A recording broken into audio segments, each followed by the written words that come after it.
شهاب احمد خان. بسم الله الرحمن الرحيم. باب لا يستنجى بروث. وبالسند المتصل باب لا يستنجى بروث.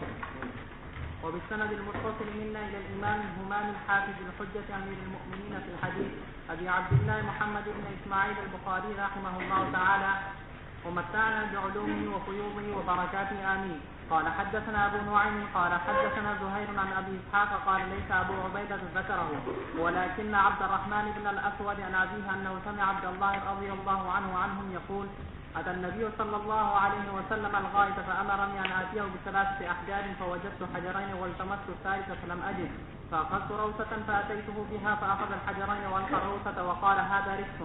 وقال إبراهيم بن يوسف عن أبيه عن أبي إسحاق حدثني عبد الرحمن.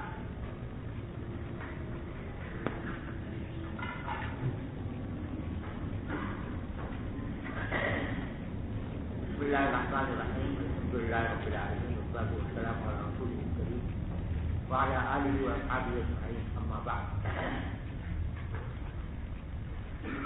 یہ باب ہے جس میں یہ بیان کرنا مقصود ہے کہ گوبر سے استنجا کرنا جائز نہیں. لا یستنجا بروث کہ روثہ سے استنجا نہیں کیا جائے گا، یا لا یستنجی بروث بھی پڑھ سکتے ہیں، یعنی جو وضو کرنے والا یا نماز پڑھنے والا وہ اس کو استنجا نہیں کرنا چاہیے روث.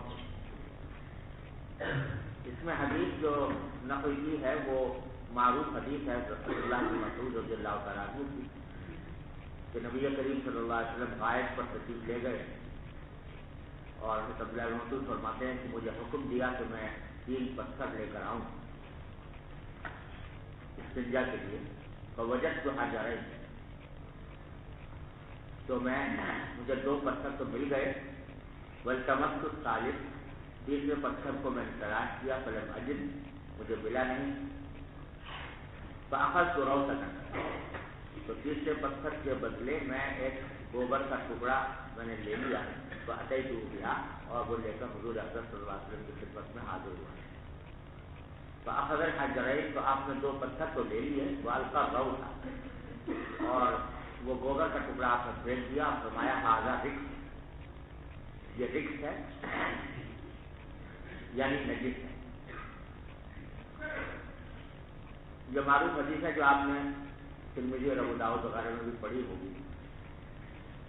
یہاں اس کو لانے کا منشا یہ ہے کہ رسول کریم صلی اللہ علیہ وسلم نے گوبر سے استنجا کرنے سے انکار فرمایا اور اس کو پھینک دیا. تو اس سے استدلال کیا ہے کہ ترجمۃ الباب میں کہ روثہ سے استنجا کرنا جائز نہیں. یہاں لانے کا مقصد تو اس حدیث کا اتنا ہی ہے کہ روثہ سے استنجا درست نہیں. البتہ اس سے 2 فقہی مسئلے متعلق ہیں اس حدیث سے اور ایک سند کا مسئلہ اس حدیث سے متعلق ہے. جو فقہی مسئلے متعلق ہیں ان میں سے ایک مسئلہ یہ ہے کہ اس حدیث سے امام ابو حنیفہ رحمۃ اللہ علیہ نے استدلال کیا ہے اس بات پر کہ جو روث ما یؤکل لحمہ ہے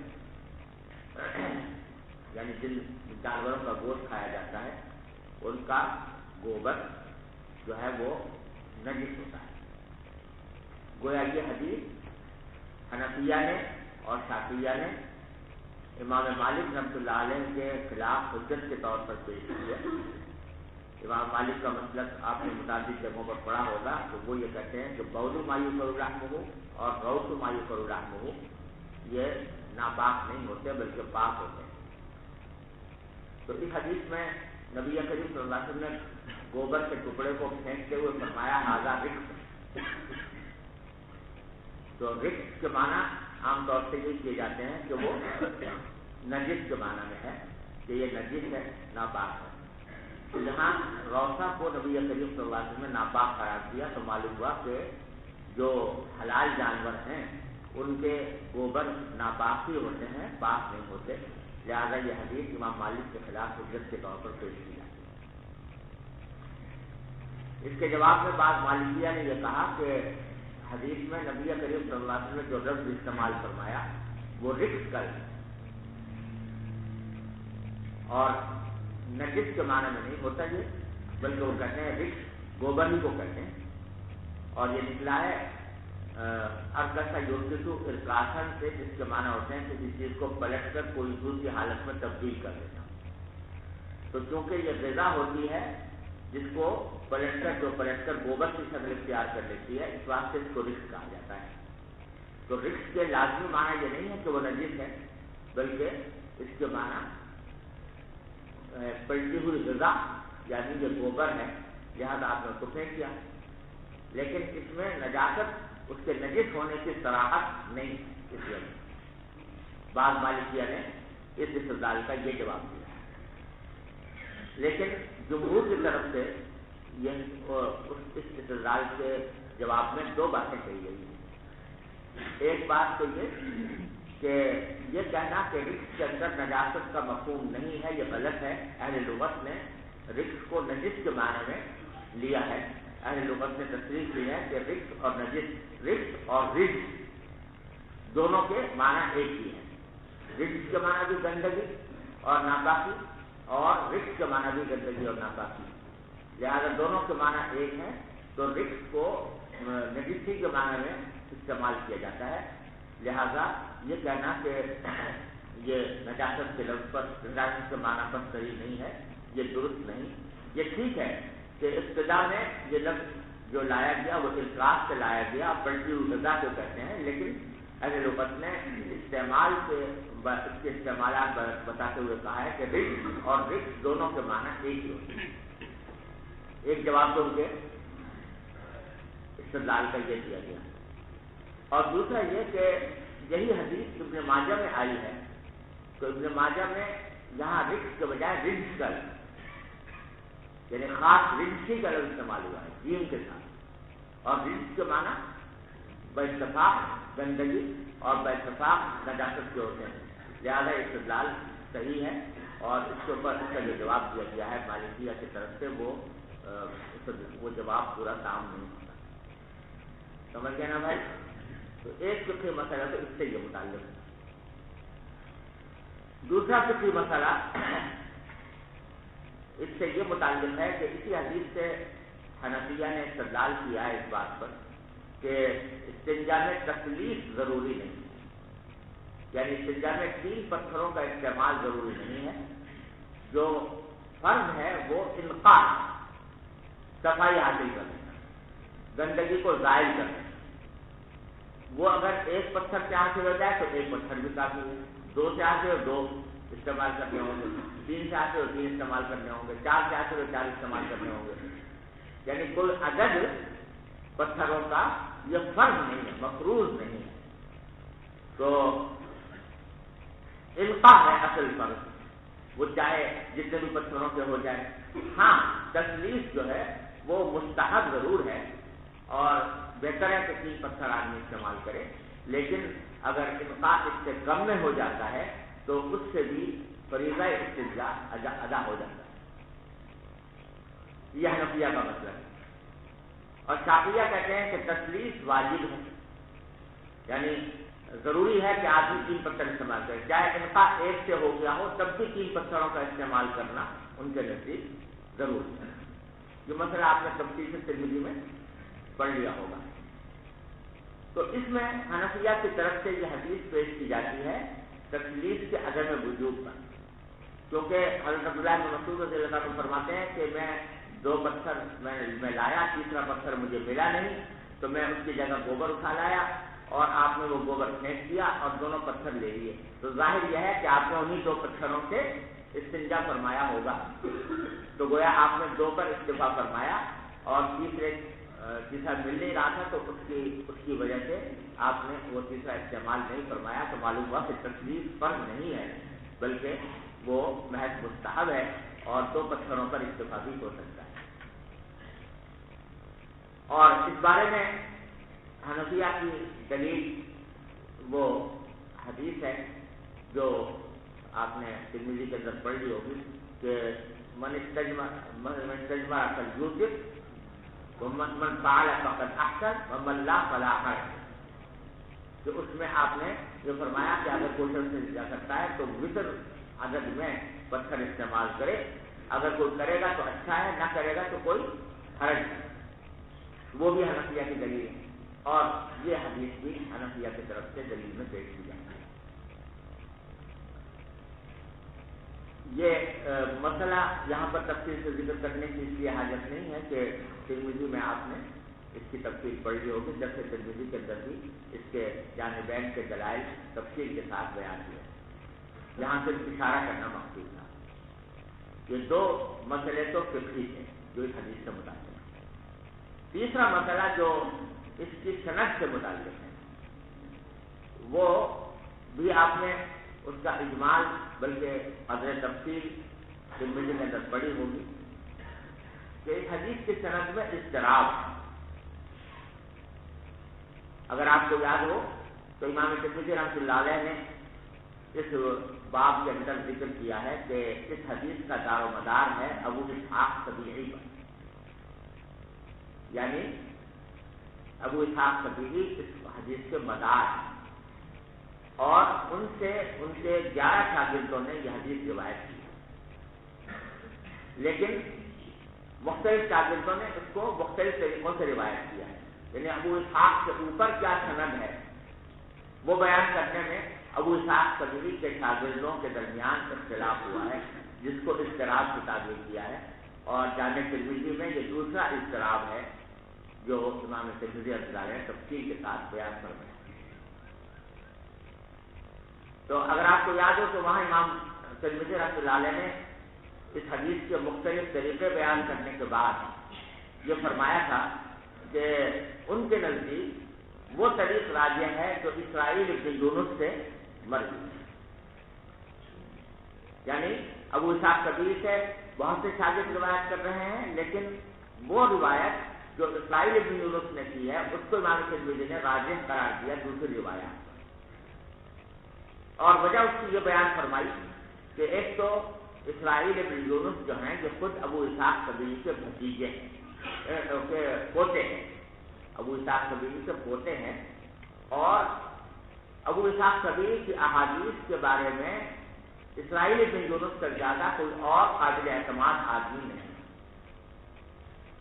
اس پر امام ترمذی رحمۃ اللہ نے متعدد دلائل پیش کیے ہیں کہ ابو اسحاق سبیعی کی روایتوں میں سب سے زیادہ قابل اعتماد شاگرد ان کے اسرائیل ابن یونس ہیں، لہذا انہوں نے اس کو ترجیح دی، اور متعدد محدثین کے اقوال امام ترمذی نے نقل کیے ہیں کہ فلاں نے بھی یہ قرار دیا کہ اسرائیل ابن یونس سب سے زیادہ ثقہ ہیں، سب سے زیادہ قابل اعتماد ہیں ابو اسحاق سبیعی کی روایتوں کے بارے میں، لہذا وہی روایت راجح ہے۔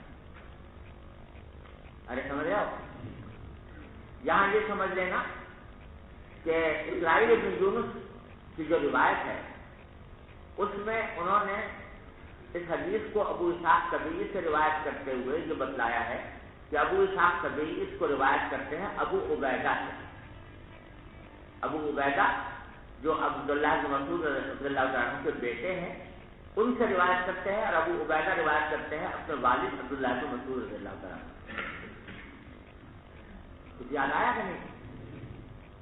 ابو عبیدہ اسرائیل ابن یونس روایت کر رہے ہیں ابو اسحاق سے، ابو اسحاق روایت کر رہے ہیں ابو عبیدہ سے، اور ابو عبیدہ روایت کر رہے ہیں عبداللہ بن مسعود رضی اللہ عنہ۔ پھر آگے جا کر یہ نتیجہ نکالا ہے کہ ابو عبیدہ کا سماع عبداللہ بن مسعود سے ہے نہیں، اگرچہ یہ بیٹے ہیں عبداللہ بن مسعود سے، لیکن یہ اتنے چھوٹے تھے کہ ان کا سماع عبداللہ بن مسعود رضی اللہ عنہ سے نہیں، سمجھے بھائیو؟ تو لہذا اس سند میں انقطاع پیدا ہو گیا، کیونکہ ابو عبیدہ کا سماع عبداللہ بن مسعود سے ہے نہیں، اور ابو عبیدہ جو عبداللہ بن مسعود سے روایت کر رہے ہیں کہ یقیناً انہوں نے کسی اور سے سنی ہوگی، اور اس اور کا آج نام موجود نہیں ہے، لہذا یہ حدیث منقطع ہو گئی، اور منقطع ہونے کی وجہ سے قابل استدلال نہ ہے۔ ارے سمجھ رہے ہو نا؟ یہ ہے خلاصہ اس بات کا جو امام ترمذی رحمۃ اللہ علیہ نے بیان کرا۔ ساتھ ہی آپ کو یاد ہوگا کہ امام ترمذی نے اسی اضطراب کا بیان کرتے ہوئے یہ کہا ہے کہ میں نے اس اضطراب کے بارے میں امام بخاری سے پوچھا ہے نا، سألت محمدا عن هذا فلم يقضي فيه بشيء. امام ترمذی کہتے ہیں کہ امام بخاری نے اس وقت مجھے کوئی فیصلہ کرنے کر کے بتایا کہ کون سے راوی کی روایت راجح ہے اور کس کے اوپر بھروسہ کیا جائے. امام بخاری نے کچھ کہا نہیں، جواب نہیں دیا امام ترمذی کے سوال. لیکن پھر آگے امام ترمذی کہتے ہیں کہ امام بخاری نے زہیر کے طریق کو اپنی کتاب بخاری میں، جامع بخاری میں ذکر کیا ہے، جس سے معلوم ہوتا ہے کہ انہوں نے زہیر کے طریق کو راجح قرار دیا. سمجھے نا. لیکن پھر آگے امام ترمذی نے امام بخاری کی تردید کی ہے اور کہا ہے کہ میرے خیال میں امام بخاری کا زہیر کی روایت کو راجح قرار دینا درست نہیں ہے. اول تو اس لیے کہ اسرائیلی بن یونس سے زیادہ وہ ثقہ نہیں ہے، اور دوسرے اس لیے کہ زہیر جب ابو اسحاق سبیعی کے پاس پہنچے ہیں علم حاصل کرنے کے لیے تو یہ ابو اسحاق سبیعی کی آخری عمر کا زمانہ تھا، اور آخری عمر میں ابو اسحاق سبیعی کے حافظے میں اختلاف پیدا ہو گیا تھا. لہذا ان کی جو روایتیں ابو اسحاق سبیعی سے ہیں وہ اتنی زیادہ قابل اعتماد نہیں ہیں جتنی اسرائیلی بن یونس کی ہیں. لہٰذا امام ترمذی نے خیال ظاہر کیا کہ امام بخاری کا یہ ترجیح دینا زہیر کی روایت کو یہ بہتر نہیں ہے، بلکہ اسرائیلی بن یونس کی روایت کو ترجیح دینی چاہیے. یاد آ گیا یہ بات؟ یہ ہے جو دونوں بزرگوں کے درمیان اس معاملے میں اختلاف ہوا. اب اس میں کلام ہوا ہے، بعض کے محدثین نے کلام کیا ہے کہ آیا امام ترمذی رحمۃ اللہ علیہ کا موقف زیادہ قوی ہے یا امام بخاری کا موقف زیادہ قوی. حافظ ابن حجر رحمۃ اللہ علیہ نے فتح الباری میں اور علامہ عینی رحمۃ اللہ علیہ نے عمدۃ القاری میں اس مسئلے پر کافی تفصیل کے ساتھ بحث کی ہے، اور دونوں بزرگوں کا اس پر اتفاق ہے کہ سچی بات یہ ہے کہ امام بخاری کا موقف زیادہ قوی ہے بنسبت امام ترمذی کے موقف. کیوں قوی ہے؟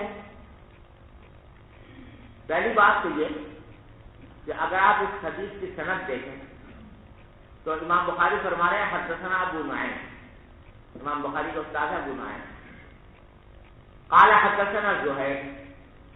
اب یہ زہیر آ گئے جو ابو اسحاق کا سبیعی کے شاگرد ہیں، وہ ابو اسحاق کی روایت کرتے ہیں، اور ابو اسحاق سے روایت کرتے ہوئے ابو اسحاق کا یہ قول ذکر کر رہے ہیں کہ لیس ابو عبیدہ ذکرہ ولکن عبد الرحمن بن الاسود عن ابی.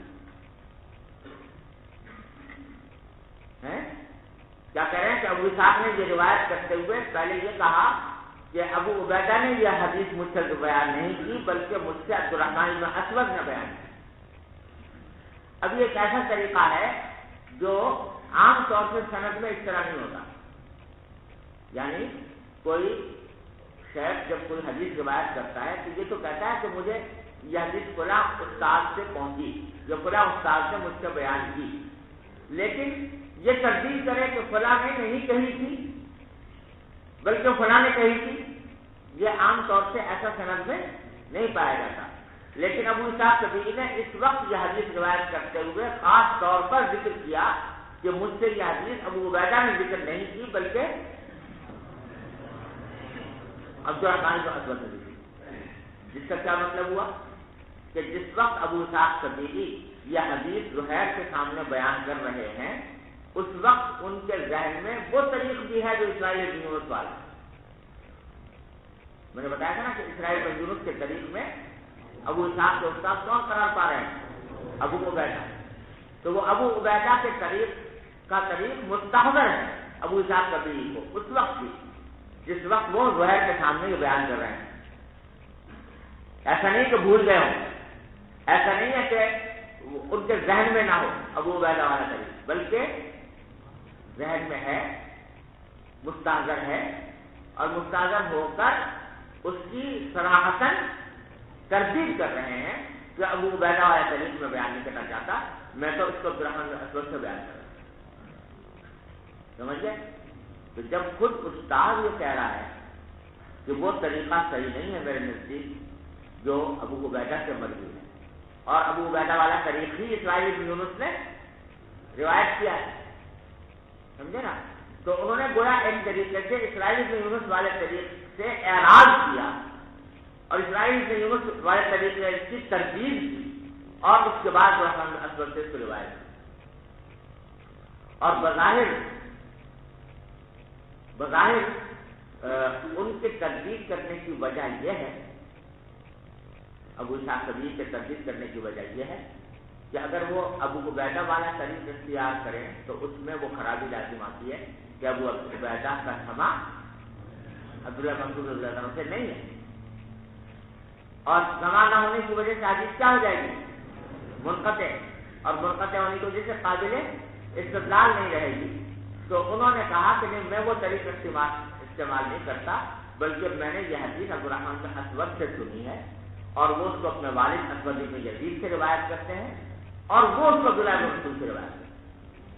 تو اب عبدالرحمن بن اسود کا سماع اپنے والد سے ثابت ہے، اسود بن یزید سے، اور اسود بن یزید کا سماع عبداللہ بن مسعود رضی اللہ عنہ سے ثابت ہے۔ تو حدیث کے اتصال میں کوئی خدشہ نہیں رہا، اس واسطے ابو اسحاق سبیعی نے اس طریق کو اختیار کیا۔ ارے سمجھ رہے ہو؟ اور بھی امام ترمذی رحمۃ اللہ علیہ نے فرمایا تھا کہ زہیر آخری عمر میں گئے ہیں ابو اسحاق سبیعی کے پاس، تو حافظ ابن حجر اور علامہ عینی نے متعدد علماء جرح و تعدیل کے اقوال کے حوالے سے یہ کہا ہے کہ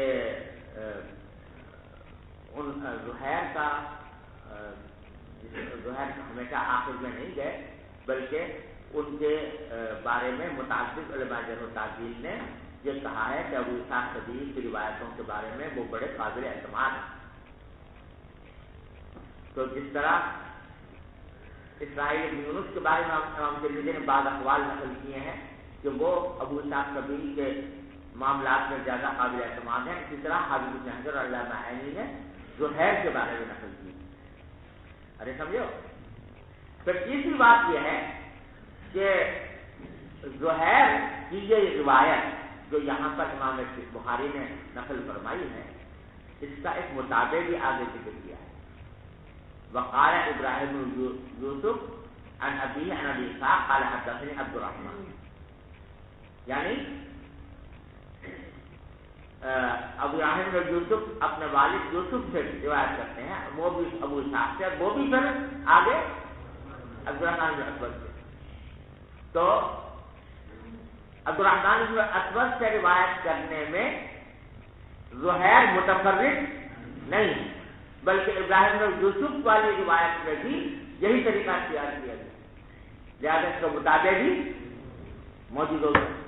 یہ تیسری وجہ کر دی ہے، سمجھے نا؟ زہیر کی روایت، ایک زہیر کی روایت کی وجہ ترتیب یہ ہوئی کہ ابو اسحاق سبیعی نے دوسرے طریقوں سے اعراض کر کے یہ طریقہ اختیار کیا، اور دوسری وجہ ترتیب یہ ہوئی کہ زہیر بذات خود ابو اسحاق سبیعی کی روایتوں میں ثقہ ہے۔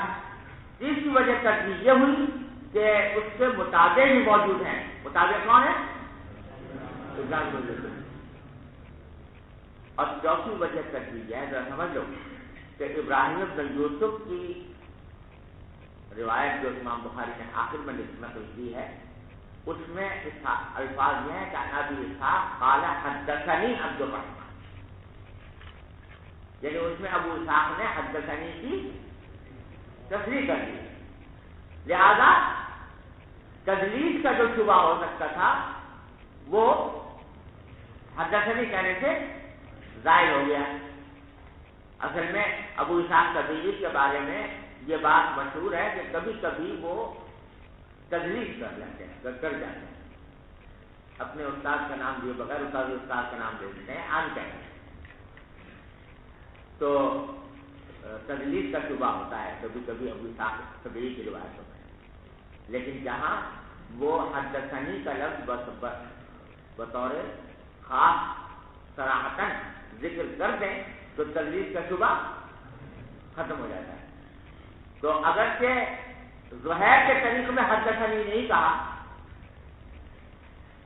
زہیر کے طریق میں حدثنی موجود نہیں ہے، اس میں ہے لاقط عبد الرحمن بن اسود، تو اس میں حدثنی کی صراحت موجود نہیں ہے، لیکن ابراہیم بن یوسف کے طریق میں حدثنی کی صراحت موجود ہے، جس سے تدریج کا شبہ بھی ظاہر ہو گیا۔ لہٰذا یہ چوتھی وجہ ترجیح ہے زہیر کی روایت، جس سے واضح ہو گئی کہ ابو اسحاق سبیعی نے یہ حدیث براہ راست عبد الرحمن بن اسود سے سنی۔ بات سمجھ میں آ گئی؟ اس طرح اس حدیث کے اندر جو انقطاع تھا، اعتراض تھا، وہ دور ہو گیا اور حدیث قابل استدلال۔ ارے سمجھ گیا بھائیو؟ چلیے آگے کئی ابواب امام بخاری رحمۃ اللہ علیہ نے قائم کیے ہیں یہ بیان کرنے کے لیے کہ وضو نبی کریم صلی اللہ علیہ وسلم نے کبھی ایک مرتبہ کیا ہے، کبھی تیسری مرتبہ کیا ہے، تو دونوں جائز سب طریقے ہیں، البتہ مسنون جو ہے وہ 3 مرتبہ ہے۔ جی جی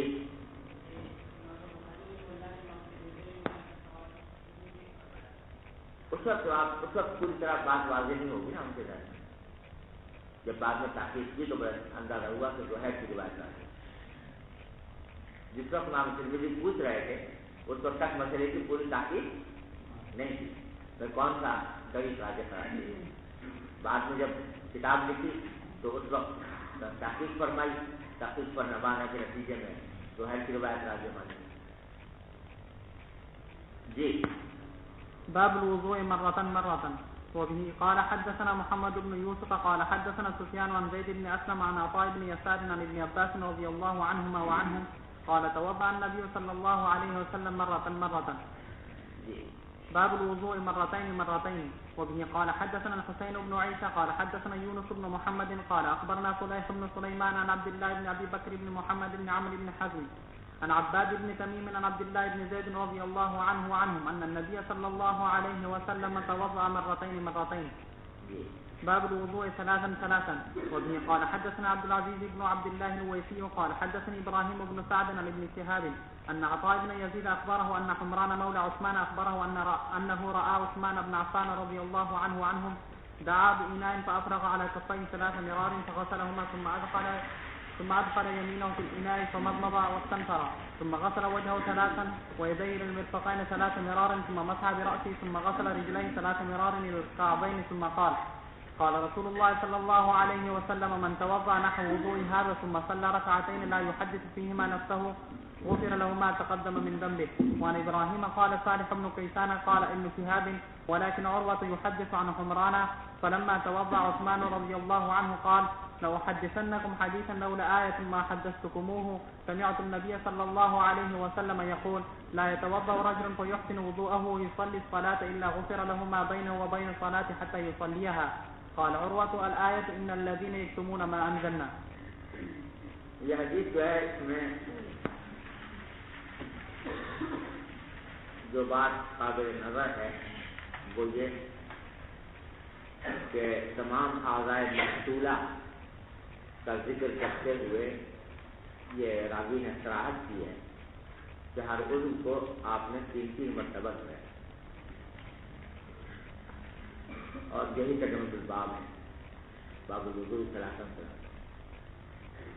البتہ اگر آپ دیکھیں تو مسح راس کے بارے میں 3 مرار نہیں کہا، ہر جگہ 3 مرار کہا ہے لیکن مسح راس کے بارے میں 3 مرار نہیں کہا، اور یہی حنفیہ اور جمہور کی دلیل ہے اس بات پر کہ مسح راس میں تسلیق مسنون نہیں، مسح راس صرف 1 مرتبہ ہو، لہذا یہ حدیث امام شافعی رحمۃ اللہ علیہ کے خلاف حجت ہے جو یہ فرماتے ہیں کہ مسح راس میں بھی تسلیق مسنون ہے،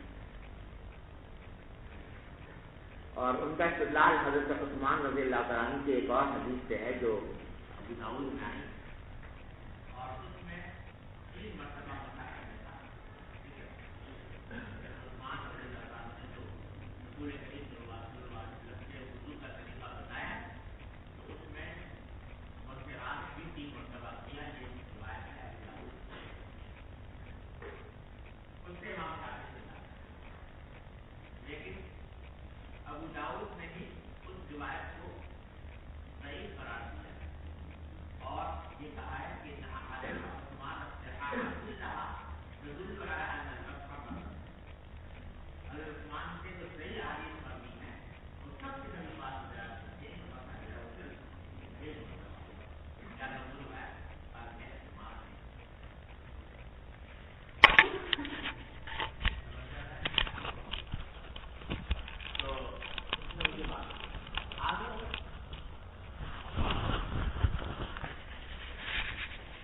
ارشاد نقل کیا ہے حضرت عثمان رضی اللہ تعالی عنہ نے کہ نبی کریم صلی اللہ علیہ وسلم نے یہ وضو کرنے کے بعد یہ بھی ارشاد فرمایا کہ من توضع نحو وضوئی ھذا، جو شخص میرے اس وضو کی طرح کا وضو کرے، ثم صلی رکعتین، پھر 2 رکعتیں پڑھے، اور مراد سے تحیۃ الوضو ہے، تحیۃ الوضو کی رکعتیں پڑھے، لا یحدث فیہما نفسہ، جن رکعتوں میں اپنے نفس سے خود باتیں نہ کرے، یعنی اپنے اختیار سے نماز کے علاوہ دوسرے خیالات دل میں نہ لائے، تو غفر لہ ما تقدم من ذنب، تو اس کے پچھلے گناہ معاف ہو جاتے ہیں۔ وضو کیا اور 2 رکعتیں تحیۃ الوضو کی پڑھی، اور اس طرح پڑھی کہ اس میں اپنے اختیار سے خیالات دل میں نہ لائے، یہ معنی ہے لا یحدث فیہما نفسہ۔ غیر اختیاری طور پر اگر خیالات آ جائیں تو وہ اس کے منافی نہیں، معنی جو ہے وہ یہ کہ آدمی اپنے اختیار سے کوئی خیال دل میں لائے اور اپنا دھیان کسی اور طرف لے جائے، اگر یہ نہیں کیا تو فضیلت حاصل ہو گئی، غفر لہ ما تقدم من ذنبہ کی۔ آگے اسی روایت کا ایک دوسرا طریق امام بخاری نے ذکر فرمایا کہ ابراہیم قال صالح ابن کیسان قال ابن شہاب ولکن عروہ یحدث عن حمران،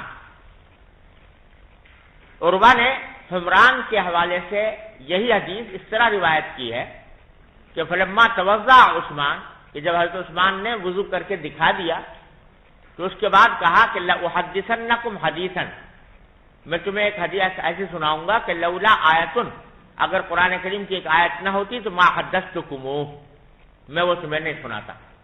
اور پھر یہ حدیث سنائی کہ حضور نے فرمایا کہ لا يتوضأ رجل فيحسن وضوءه ويصلي الصلاة الا غفر له ما بينه وبين الصلاة حتى يصليها۔ اور یہ کیوں فرمایا کہ اگر ایک آیت نہ ہوتی تو میں نہ سناتا؟ آیت سے مراد عروہ کہتے ہیں وہ ہے ان الذين يكتمون ما انزلنا، جس میں کتمان علم کے اوپر وعید بیان فرمائی گئی ہے، وہ مراد ہے کہ اگر وہ آیت کی وعید نہ ہوتی تو میں وہ حدیث تمہیں نہ سناتا۔ کیوں نہ سناتا؟ اس کی وجہ یہ کہ جو ناواقف آدمی یہ حدیث سنے گا تو کہیں اس کا مطلب یہ نہ سمجھ لے کہ مزے سے سارے گناہ کرتے رہو اور گناہ کر کے وضو کر کے 2 رکعتیں پڑھ لو، بس قصہ ختم، چھٹی۔ تو کوئی شخص یہ نہ سمجھ بیٹھے کہ گناہ کرنا کوئی ایسی بری بات نہیں ہے، اور گناہ کرتا رہے آدمی، 2 رکعتیں پڑھ کے وضو کر کے 2 رکعتیں پڑھ لے سب گناہ معاف ہو جائیں گے، تو کوئی شخص یہ غلط مفہوم نہ لے لے اور اس کے نتیجے میں گناہوں پر جرأت نہ پیدا ہو جائے۔ اس واسطے میں سنانا نہیں چاہتا تھا، لیکن چونکہ قرآن کریم میں کتمان علم پر وعید آئی ہے اس واسطے میں وہ حدیث سنا رہا ہوں۔ چلیے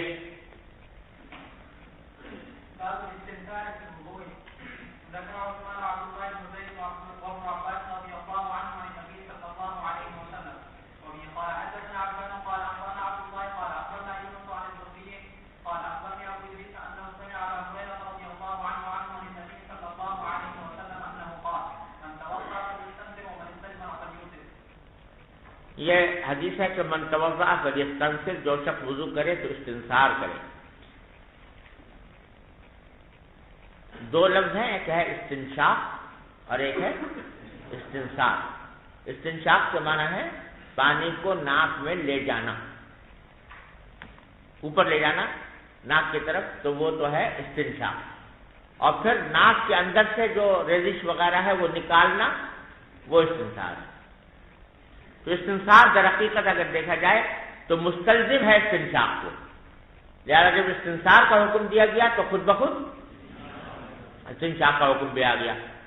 تو فرمایا کہ جو شخص وضو کرے تو وہ استنصار کرے۔ ومن استجمر فلیوتر، اور جو استجمار کرے تو طاق عدد میں کرے۔ استجمار کے 2 معنی ہو سکتے ہیں، دونوں شوراح نے یہاں پر ممکن قرار دیے ہیں۔ ایک معنی تو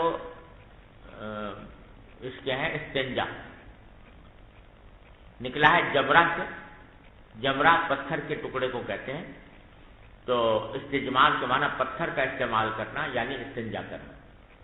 تو جو شخص استجمار کرے یعنی استنجا کرے تو طاق عدد میں کرے، یعنی پتھر جو لے وہ طاق عدد میں لے.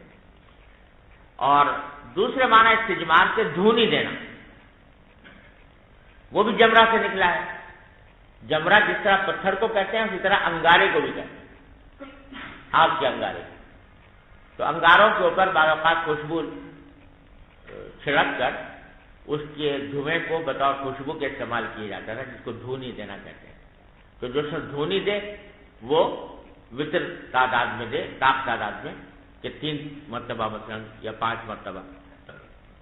یہ معنی بھی بعض حضرات نے بیان فرمائے ہیں. دونوں ممکن ہیں، البتہ چونکہ سیاق چل رہا ہے طہارت کا، کیونکہ من توضأ فلیستنثر فرمایا ہے، تو اس لیے ظاہر یہ ہے کہ مراد یہاں پر استنجا ہے، استنجا کا عدد ہے. جی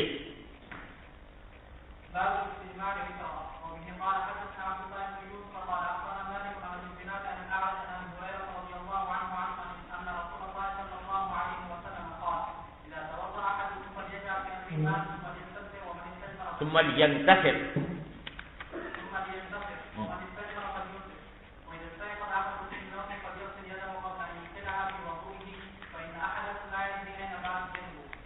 جی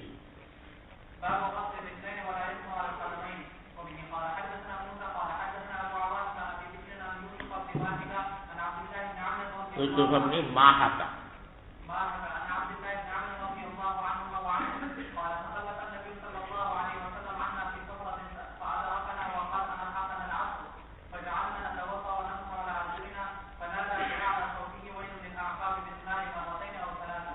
یہ حدیث پہلے بھی گزر گئی ہے اور یہاں اس سے مسئلہ نکالا ہے کہ قدمین پر مسح نہیں کیا جائے گا بلکہ قدمین کو دھویا جائے گا.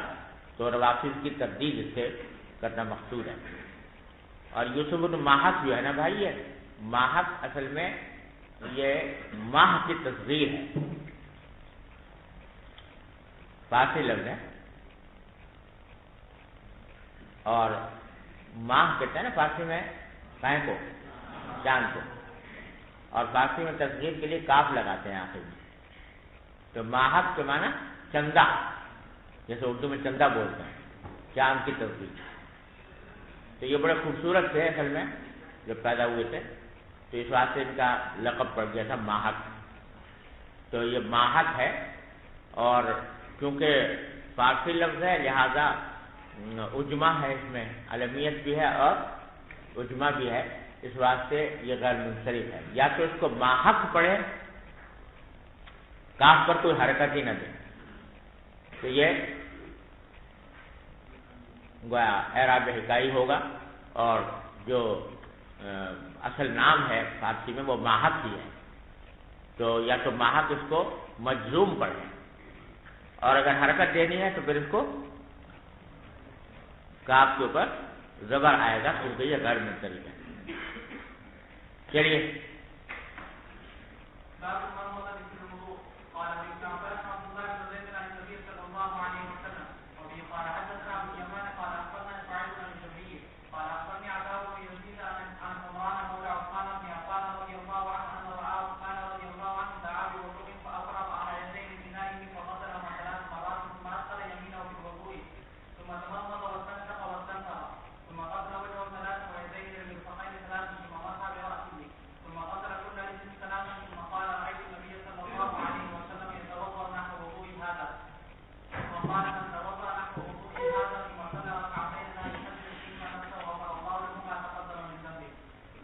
جی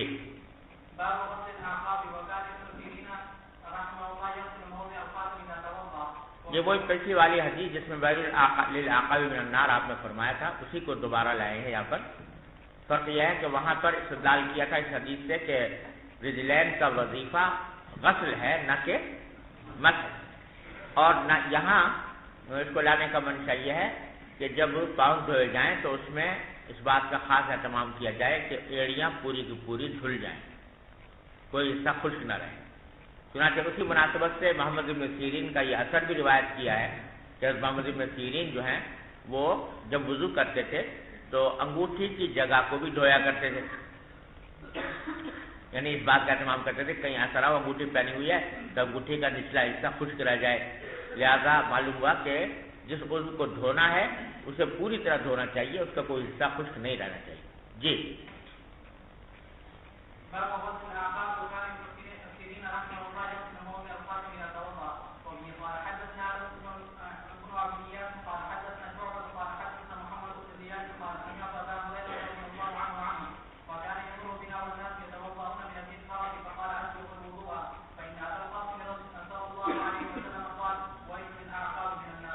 حضرت ابو ہریرہ گزرا کرتے تھے ہمارے پاس سے جبکہ لوگ وضو کر رہے ہوتے تھے متھڑا سے یعنی لوٹے سے،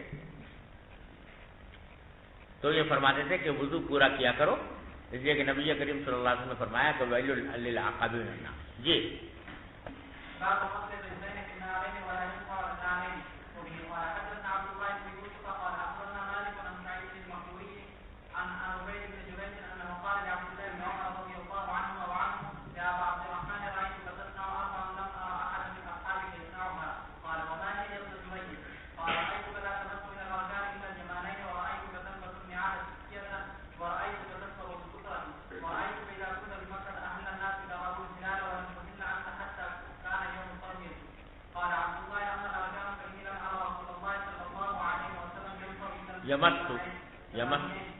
یمسو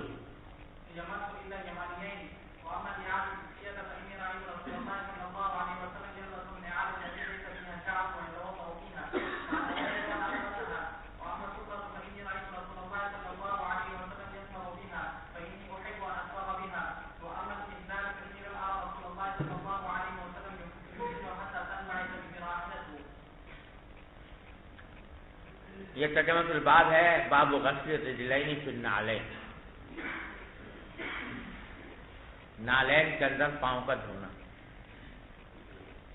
اس کے دو مطلب ہو سکتے ہیں اور دونوں یہاں پر مراد ہو سکتے ہیں۔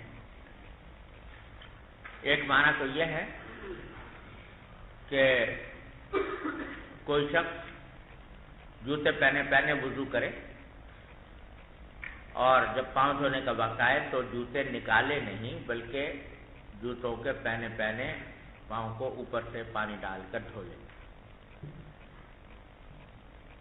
ایسا کرنا جائز ہے بشرطے کہ جوتے بند نہ ہوں، جیسے آج کل بوٹ وغیرہ ہوتے ہیں ویسے نہ ہوں، بلکہ چپل ہے مثلا تو چپل پہنے اگر کوئی شخص اپنے پاؤں کو دھو لے، پانی ڈال دیا اور پانی پاؤں کے تمام حصوں تک پہنچ گیا تو جوتے پہنے بھی آدمی وضو کر سکتا ہے۔ ایک مطلب تو اس باب کا یہ ہو سکتا ہے باب غسل الرجلین فی النعلین، کہ پاؤں کو دھونا اس حالت میں کہ آدمی نے جوتے پہنے ہو۔ ارے سمجھے؟ اور دوسرے معنی اس کے یہ ہو سکتے ہیں اور شاید وہی مراد ہے یہاں پر کہ جس حالت میں کہ انسان نے جوتے پہنے ہوئے ہیں اس حالت میں بھی رجلین کا وظیفہ غسل ہی ہوتا ہے، مسح نہیں ہوتا۔ چنانچہ اس کی مزید تصریح آگے جملے میں فرما دی ولا یمسح علی النعلین، کہ جوتے جب پہنے ہوئے ہیں تو پاؤں کو دھوئے گا، مسح نہیں کرے۔ اور اس سے تردید مقصود ہے بعض ان اہل ظاہر کی جو یہ کہتے ہیں کہ اگر آدمی نے جوتے پہنے ہوئے ہیں، بند جوتے پہنے ہوئے ہیں، تو وہ کہتے ہیں کہ ایسی حالت میں پاؤں نکال کر دھونا ضروری نہیں ہے بلکہ جوتوں ہی کے اوپر مسح کر لے تو بھی فریضہ ادا ہو جاتا ہے۔ یہ بات اہل ظاہر کا مسئلہ ہے، اور وہ اہل ظاہر بعض روایات سے بھی استدلال کرتے ہیں جن میں نبی کریم صلی اللہ علیہ وسلم کا نالین پر مسح کرنے کا ذکر آیا ہے کہ آپ نے نالین پر مسح فرمایا، اور ان روایات سے بھی استدلال کرتے ہیں جن میں جوربین پر مسح کرنے کا ذکر ہے یعنی کپڑے کے موزے، کپڑے کے موزے پر نبی کریم صلی اللہ علیہ وسلم نے مسح فرمایا، یہ بھی بعض روایتوں میں آیا ہے۔ ترمذی میں آپ پڑھیں گے یا پڑھ لیا ہوگا۔ لیکن واقعہ یہ ہے کہ نعلین پر مسح ہو یا جوربین پر، یہ پورے ذخیرے حدیث میں 3 صحابہ کرام کی حدیثیں آتی ہیں، بس صرف 3 صحابہ کرام کی حدیثیں ہیں۔ ایک حضرت بلال رضی اللہ تعالیٰ عنہ کی، ایک حضرت ابو موسیٰ اشعری رضی اللہ تعالیٰ عنہ کی، اور ایک حضرت مغیرہ بن شعبہ رضی اللہ تعالیٰ عنہ۔ یہ 3 حدیثیں ہیں جن سے اہل ظاہر استدلال کرتے ہیں نعلین اور جوربین پر مسح کرنے۔ لیکن تینوں روایتیں سند کے اعتبار سے کمزور ہیں۔ حضرت بلال اور حضرت ابو موسیٰ اشعری رضی اللہ تعالیٰ عنہما، ان کی طرف جو روایتیں منسوب ہیں ان کے ذوق پر تو سب کا اتفاق ہے، اور متعدد ائمہ نے اس کی تردید کی۔ حضرت مغیرہ بن شعبہ رضی اللہ تعالیٰ عنہ کی جو روایت ہے اس کو امام ترمذی نے حسن صحیح کہہ دیا ہے۔ وہاں پہنچے ہو ابھی تک نہیں؟ وہاں پہنچو گے تو وہاں دیکھو گے کہ امام ترمذی رحمۃ اللہ نے اس کو حسن صحیح کہہ دیا ہے۔ اس کی وجہ سے دھوکہ لگ جاتا ہے کہ یہ مسح علی الجوربین جو ہے اس کی حدیث صحیح ہے، لیکن امام ترمذی کے علاوہ جو دوسرے محدثین ہیں انہوں نے اس معاملے میں امام ترمذی پر سخت تنقید کی اور کہا ہے کہ انہوں نے جو اس حدیث کو حسن صحیح کہہ دیا ہے یہ صحیح بات نہیں، اور یہ حدیث جس میں مسح علی الجوربین کا ذکر ہے یہ حضرت مغیرہ بن شعبہ سے صحیح طریقوں سے ثابت نہیں ہے۔ تو دوسرے محدثین نے امام ترمذی کے کی تصحیح سے اختلاف کیا۔ ارے سمجھ رہے ہو؟ لہذا کوئی حدیث صحیح ثابت نہ ہوئی، نہ مسح علی الجوربین کی نہ مسح علی النعلین۔ اور اگر بالفرض، ذرا ایک بات سمجھ لو اچھی طرح، کہ اگر بالفرض کسی حدیث کے بارے میں ثابت بھی ہو جائے کہ یہ سندن صحیح ہے، اگر مثلا حضرت مغیرہ بن شعبہ کی حدیث کے بارے میں ثابت ہو جائے کہ وہ سندن صحیح ہے، تب بھی اس کو استدلال میں پیش کرنا اس لیے غلط ہے کہ قرآن کریم نے حکم دیا ہے پاؤں کے دھونے، تو پاؤں دھونے کا حکم کہاں سے ثابت ہے؟ قرآن کریم سے، کتاب اللہ سے۔ اور حنفیہ کا مسلم اصول یہ ہے کہ کتاب اللہ پر کوئی زیادتی خبر واحد سے نہیں ہو سکتی۔ خبر واحد اگر صحیح بھی ہو تو اس سے کتاب اللہ پر زیادتی نہیں ہوتی۔ مسح الخفین کی مشروعیت کا قول اس وقت اختیار کیا گیا جب مسح الخفین کی احادیث تواتر کے ساتھ آئی۔ مسح الخفین کی احادیث اخبار احاد نہیں ہے بلکہ معنن متواتر ہے۔ ارے سمجھو نا، تو معنن متواتر جب ہو گئی تب مسح الخفین کی مشروعیت کے ہم قائل ہوئے۔ یہی وجہ ہے کہ امام ابو حنیفہ رحمۃ اللہ فرماتے ہیں کہ ما قلت بالمسح الخفین حتی جاءنی مثل ضوء النہار، میں مسح الخفین کا اس وقت تک قائل نہیں ہوا جب تک کہ مجھ پر میرے پاس اتنی حدیثیں نہیں آ گئیں جیسے دن کی روشنی، یعنی تواتر کے ساتھ۔ تو اگر اسی تواتر کے ساتھ جوربین پر ثابت ہو جاتا یا نعلین پر ثابت ہو جاتا تو وہ مسح بھی جائز ہو جاتا۔ لیکن اگر نہ تواتر ہے، نہ شہرت اور استفاضہ ہے، بلکہ ایک خبر واحد ہے. اگر بالفرض وہ صحیح بھی ہو، اول تو ہم اس کو صحت کو تسلیم نہیں کرتے، لیکن اگر بالفرض اس کی صحت کو تسلیم کر بھی لیا جائے تو وہ کیا ہوئی؟ خبر واحد ہوئی. اور خبر واحد سے کتاب اللہ پر زیادتی نہیں ہو سکتی. اس واسطے بھی حنفیہ کہتے ہیں، حنفیہ اور جمہور چاروں ائمہ کا اتفاق ہے، یعنی جوربین اور نعلین پر مسح کے عدم جواز پر چاروں ائمہ کا اتفاق ہے. امام حنیفہ، امام شافعی، امام مالک اور احمد بن حنبل عبداللہ علیہ. جو لوگ قائل ہوئے ہیں اس کے وہ ہیں علامہ ابن تیمیہ، علامہ ابن حزم، علامہ ابن قیم. سمجھے نا؟ انہوں نے یہ قول اختیار کیا ہے کہ بھائی کپڑے کے موضوع پر بھی مسح کر لو، جوتوں پر بھی کر لو. یہ ان حضرات کا موقف ہے. ائمہ اربعہ میں سے کوئی اس کا قائل نہیں. سمجھے نا؟ لہذا یہ قول قابل تقلید نہیں. آج کل چونکہ لوگ آسانیاں ڈھونڈتے ہیں اور علامہ ابن تیمیہ اور ابن قیم اور ابن حزم کے قول میں یہ آسانی ہے کہ بھائی کپڑے کے موزے پہنے ہوئے ہیں، مسح کرو اور چھٹی. تو لہذا لوگوں کو یہ قول بڑا اچھا لگا اور اسی کے پیچھے چل پڑے. اور آج کل جو لوگ ہیں مختلف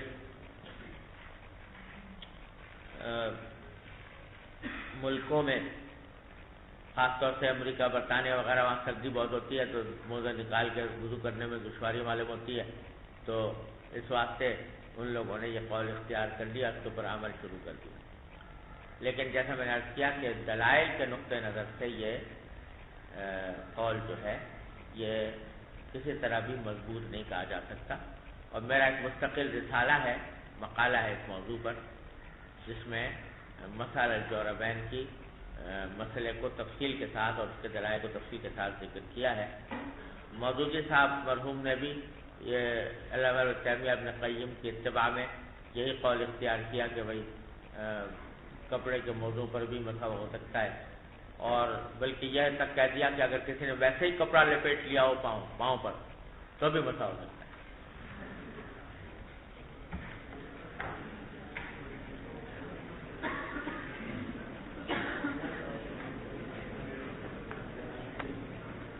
اس کی تردید میں نے وہ مقالہ لکھا تھا، چھپ بھی کیا ہے. تو اس میں تمام ان کے دلائل کا جائزہ لیا ہے اور بتایا ہے کہ کوئی حدیث اس بارے میں صحیح طور پر ثابت نہیں. ارے سمجھو بھائیو، تو امام بخاری بھی اہل ظاہر کی تردید کے لیے باب قائم کر رہے ہیں کہ جب آدمی جوتے پہنے ہوئے ہوں تب بھی اس کے لیے غسل ہی کرنا ہے، ولا یمسح علی النعلین، اور جوتوں پر مسح نہیں کرے گا. اب اس میں جو حدیث امام بخاری نے روایت کی ہے وہ بخاری میں متعدد مقامات پر آئی ہے، یہاں پہلی بار آ رہی ہے. وہ روایت ہے عبید بن جریج کی، انہ قال لعبداللہ بن عمر. عبید بن جریج نے عبداللہ بن عمر رضی اللہ تعالی عنہما سے کہا کہ یا ابا عبد الرحمن، یہ عبداللہ بن عمر کی کنیت ہے، ابو عبد الرحمن، رأیتک تصنع اربعا، میں نے آپ کو دیکھا ہے کہ آپ 4 کام کرتے ہیں، لم ارى احدا من اصحابک یصنعها، آپ کے دوسرے اصحاب رفقا میں سے کسی کو میں نے نہیں دیکھا کہ وہ یہ 4 کام کرتے ہوں. آپ کو 4 کام کرتے ہوئے دیکھا ہے جو میں نے اور لوگوں کو وہ کام کرتے ہوئے نہیں دیکھا. قال وما هي يا ابن جريج، تو انہوں نے پوچھا بھائی کون سا کام ہے وہ 4 جو تم نے مجھے دیکھا اور دوسروں کو نہیں دیکھا کرتے ہوئے. قال، تو عبید بن جریج نے کہا کہ رأیتک لا تمس من الارکان الا الیمانین یا یمانیین، میں نے آپ کو دیکھا ہے کہ کعبے کے جتنے ارکان ہیں، یعنی 4 گوشے ہیں، 4 کونے ہیں، ان میں سے آپ صرف 2 یمن کی جانب جو دو کونے ہیں ان کو چھوتے ہیں، ان کا استلام کرتے ہیں، باقی ارکان کا نہیں کرتے۔ یمانیین سے مراد ہے ایک حجر اسود اور ایک رکن یمانی، سمجھے نا؟ کیونکہ حجر اسود کا رخ بھی یمن کی طرف ہے اور رکن یمانی کا رخ بھی یمن کی طرف ہے، اس واسطے ان کو رکنین یمانیین کہتے ہیں۔ تو گویا وہ کہہ رہے ہیں کہ میں نے آپ کو دیکھا ہے کہ آپ ان دو کعبہ شریف کے ان دو کونوں کو چھونے کا اہتمام فرماتے ہیں اور باقی کونوں کو چھونے کا اہتمام نہیں کرتے۔ اس کا یہ مطلب نہ سمجھ لینا کہ باقی کونوں کو نہ چھونا یہ عبداللہ بن عمر کی خصوصیت تھی، اور باقی سارے صحابہ وہ دوسرے دو کونوں کو بھی چھوا کرتے تھے۔ دوسرے دو کونے، ایک رکن عراقی اور ایک رکن شامی۔ یہ مطلب نہ سمجھنا اس کا کہ عبداللہ بن عمر ہی تنہا ایسے تھے جو رکن عراقی اور رکن شامی کا استلام نہیں کرتے تھے اور باقی سب ان کا استلام بھی کیا کرتے تھے، یہ مطلب نہیں ہے، بلکہ مطلب اصل میں یہ ہے جو دوسری روایات سے واضح ہوتا ہے کہ عبداللہ بن عمر رضی اللہ تعالیٰ عنہ حجر اسود اور رکن یمانی کے استلام کا اہتمام دوسروں سے کہیں زیادہ کیا کرتے تھے۔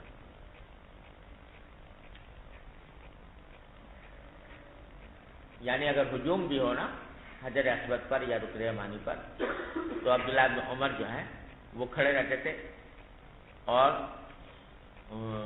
استلام کر کے ہی ہٹتے تھے وہاں۔ دوسرے صحابہ کرام اتنا اہتمام نہیں کرتے تھے، یہاں تک کہ آپ پڑھو گے حدیث میں کہ بعض اوقات حضرت عبداللہ بن عمر کی اس کوشش میں کہ حجر اسود کا استلام ہو جائے اور رکن یمانی کا استلام ہو جائے، بعض اوقات ان کی ناک سے خون بہہ رہتا تھا، اتنا ازدحام کرتے تھے، اتنا وہ کوشش کرتے تھے۔ کسی نے کہا بھی کہ حضرت آپ اتنی محنت کرتے ہیں، اس میں زخمی ہو جاتے ہیں بعض اوقات، تو فرمایا کہ میں نے نبی کریم صلی اللہ علیہ وسلم کو دیکھا ہے کہ آپ نے اس کا استلام کیا، لہٰذا میں چھوڑوں گا نہیں کسی قیمت میں، کچھ بھی ہو جائے۔ یہ عبداللہ بن عمر رضی اللہ عنہ کا آپ دیکھو گے جگہ جگہ کہ نبی کریم صلی اللہ علیہ وسلم کی سنت کے اتباع میں یہ بعض اوقات اگر کہا جائے تو شاید بیجا نہ ہو کہ غلو کی حد تک پہنچ جاتے ہیں، بہت زیادہ۔ تو یہاں پر بھی ایسا ہی تھا۔ تو یہ جو کہنے والے کا منشا ہے نا کہ دوسرے نہیں کرتے آپ کرتے ہیں، یہ مطلب نہیں ہے کہ دوسرے لوگ رکن عراقی رکن شامی کا استلام کرتے ہیں اور آپ نہیں کرتے، بلکہ مطلب یہ ہے کہ آپ ان دو ارکان کا استلام کا جتنا اہتمام کرتے ہیں دوسرے لوگ اتنا نہیں کرتے۔ تو یہ مطلب ہے۔ تو ایک تو اس نے یہ کہا کہ یہ کام ایسا ہے جو دوسرے نہیں کرتے آپ کرتے ہیں۔ وَرَأَيْتُكَ تَلْبَسُ النِّعَالَ السِّبْتِيَّةَ، دوسرے میں نے آپ کو دیکھا ہے کہ آپ سبتی جوتے پہنتے ہیں۔ سبتی جوتے ان جوتوں کو کہتے ہیں جن کے اوپر بال نہیں۔ اس زمانے میں جوتے جو عام طور سے بنائے جاتے تھے وہ جیسے دمبے کی کھال کے، مینڈے کی کھال کے، تو ان کے اوپر بال بھی یوں کہ توں موجود ہوتے تھے، اس حالت میں لوگ جوتے بنا لیتے۔ اور اگر کھال کا جوتا اس طرح بنایا گیا کہ اس کے اوپر بال موجود نہیں ہیں تو ایسے جوتوں کو النعال السبتیہ کہتے ہیں۔ یہ مطلب ہے ان کا کہ میں نے آپ کو دیکھا ہے کہ آپ سبتی جوتے پہنتے ہیں جن کے اوپر بال نہیں ہوتے، اور دوسرے لوگ میں نے دیکھا ہے کہ بال والے جوتے پہنتے ہیں بکثرت۔ ارے سمجھو۔ تیسرا فرمایا وَرَأَيْتُكَ تَسْبَغُ بِالسُّفْرَةِ، میں نے آپ کو دیکھا ہے کہ آپ رنگ کرتے ہیں اپنے بالوں کا زردی سے، یعنی مہندی لگاتے ہیں اور مہندی سے آپ کے بال جو ہیں وہ پیلے ہو جاتے ہیں۔ دوسرے لوگوں کو میں نے ایسا نہیں پایا، یا تو وہ بالوں کو رنگتے ہی نہیں، یا رنگتے ہیں تو پیلے کے علاوہ کسی اور رنگ سے رنگتے ہیں۔ اور چوتھی بات یہ کہ رأیت کا اذا كنت بمکۃ احل الناس اذا رأوا الهلال ولم تحل انت حتى كان يوم الترویہ۔ چوتھی بات یہ ہے، ذرا سمجھ لو، کہ میں نے دیکھا ہے کہ اہل مکہ جب حج کا زمانہ آتا ہے تو اہل مکہ جو ہیں وہ جو ہی ذوالحجہ کا چاند دیکھتے ہیں تو چاند دیکھتے ہی احرام باندھ لیتے ہیں اور تلبیہ پڑھنا شروع کر دیتے ہیں۔ اہل مکہ کو حج کا احرام باندھنے کے لیے کہیں باہر جانے کی ضرورت نہیں ہوتی نا، وہ تو وہیں سے احرام باندھتے مکہ مکرمہ۔ تو اہل مکہ جو ہیں وہ جب ذوالحجہ کا چاند دیکھتے ہیں تو چاند دیکھتے ہی احرام باندھ لیتے ہیں، تلبیہ پڑھنا شروع کر دیتے ہیں۔ لیکن آپ کو میں نے دیکھا کہ ذوالحجہ کا چاند دیکھ کر احرام نہیں باندھتے، بلکہ جب یوم الترویہ آ جاتا ہے، یعنی 8 ذوالحجہ کی تاریخ آ جاتی ہے، تو اس وقت آپ احرام باندھتے ہیں اور اس وقت تلبیہ پڑھتے ہیں۔ تو آپ کا یہ عمل جو ہے باقی اہل مکہ سے مختلف ہے۔ ارے سمجھ جاؤ، یہ 4 باتیں کہیں اس شخص انہوں نے کہ آپ کو میں دیکھتا ہوں کہ 4 کام کرتے ہیں، دوسروں کو نہیں دیکھتا کہ وہ اس طرح تمام کرتے ہوں۔ تو عبداللہ بن عمر رضی اللہ عنہ نے جواب میں فرمایا کہ اما الارکان،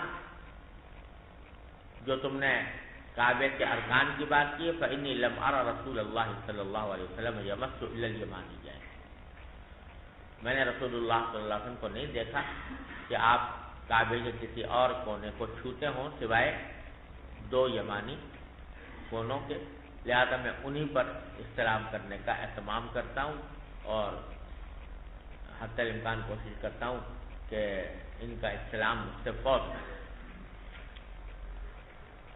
ارے سمجھو، وَأَمَّا النِّعَالُ السِّبْتِيَّةُ، اور جو تم نے کہا کہ میں سبتی جوتے پہنتا ہوں، فإني رأيت رسول اللہ صلی اللہ علیہ وسلم يلبس النعال التي ليس فيها شعر، میں نے حضور کو بھی ایسے ہی دیکھا ہے کہ آپ ایسے جوتے پہنتے تھے جن کے اندر بال نہیں ہوتے تھے، یعنی سبتی جوتے پہنتے تھے، لہذا میں بھی ویسے ہی جوتے پہنتا ہوں۔ وَيَتَوَضَّأُ فِيهَا، آپ سبتی جوتے پہنتے تھے اور انہی جوتوں کو پہنے وضو بھی کرتے۔ یہ ہے جملہ جس کی وجہ سے امام بخاری اس باب میں لائے۔ یہاں پر بھی دونوں معنی ہو سکتے ہیں، سبتی جوتے پہنتے تھے اور اس میں وضو کرتے تھے۔ اس میں وضو کرنے کے کیا معنی؟ کہ اس کو پہنے وضو کر لیتے تھے اتارے بغیر، پاؤں دھو لیتے تھے پورا۔ اور دوسرے معنی یہ بھی ہو سکتے تھے کہ ان کو پہنے ہوئے آپ وضو کرتے تھے، یعنی پاؤں کو دھوتے تھے، مسح نہیں کرتے۔ فانا احب ان البسها، لہذا کہتے ہیں میں نے کیونکہ حضور اقدس صلی اللہ علیہ وسلم کو ایسے جوتے پہنے دیکھا ہے تو میں بھی یہ پسند کرتا ہوں کہ میں بھی ویسے ہی پہنوں۔ واما الصفرہ، اور یہ جو تم نے کہا کہ میں خضاب لگاتا ہوں پیلے رنگ کا، فإني رأيت رسول اللہ صلی اللہ علیہ وسلم يصبغ، میں نے رسول اللہ صلی اللہ علیہ وسلم کو دیکھا کہ آپ صفرہ ہی کا خضاب لگاتے تھے پیلے رنگ کا، تو اس واسطے میں بھی وہ لگاتا ہوں۔ فإني أحب أن أصبغ بها۔ وأما الإهلال، اور جو آخری بات تم نے کہی کہ میں تلبیہ پڑھتا ہوں یوم الترویہ میں، اس سے پہلے نہیں پڑھتا، فإني لم أرى رسول اللہ صلی اللہ علیہ وسلم يهل حتى تنبعث به راحلته، تو میں نے رسول اللہ صلی اللہ علیہ وسلم کو نہیں دیکھا کہ آپ تلبیہ پڑھتے ہوں اس وقت تک جب تک کہ آپ کی راحلہ آپ کو لے کر اٹھ نہ جائے، یعنی آپ ایسا نہیں کرتے تھے کہ ذوالحجہ کا چاند دیکھا اور احرام باندھ لیا اور جو ہے بغیر روانہ ہوئے آپ نے احرام باندھ کر تلبیہ پڑھنا شروع کر دیا ہو، بلکہ آپ اس وقت تلبیہ پڑھتے تھے جبکہ آپ کی سواری آپ کو لے کر اٹھ جاتی تھی۔ ارے سمجھو بھائیو،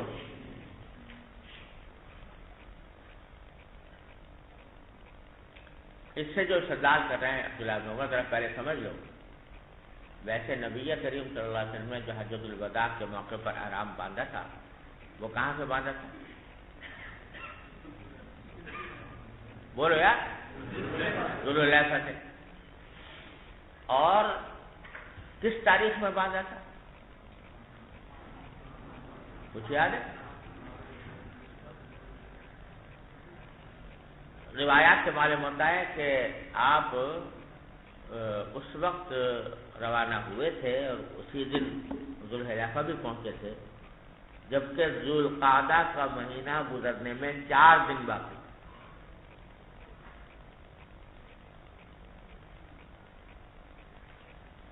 ذو الحجہ شروع ہونے میں 4 دن باقی، وہ تقریباً 26 ذو القعدہ۔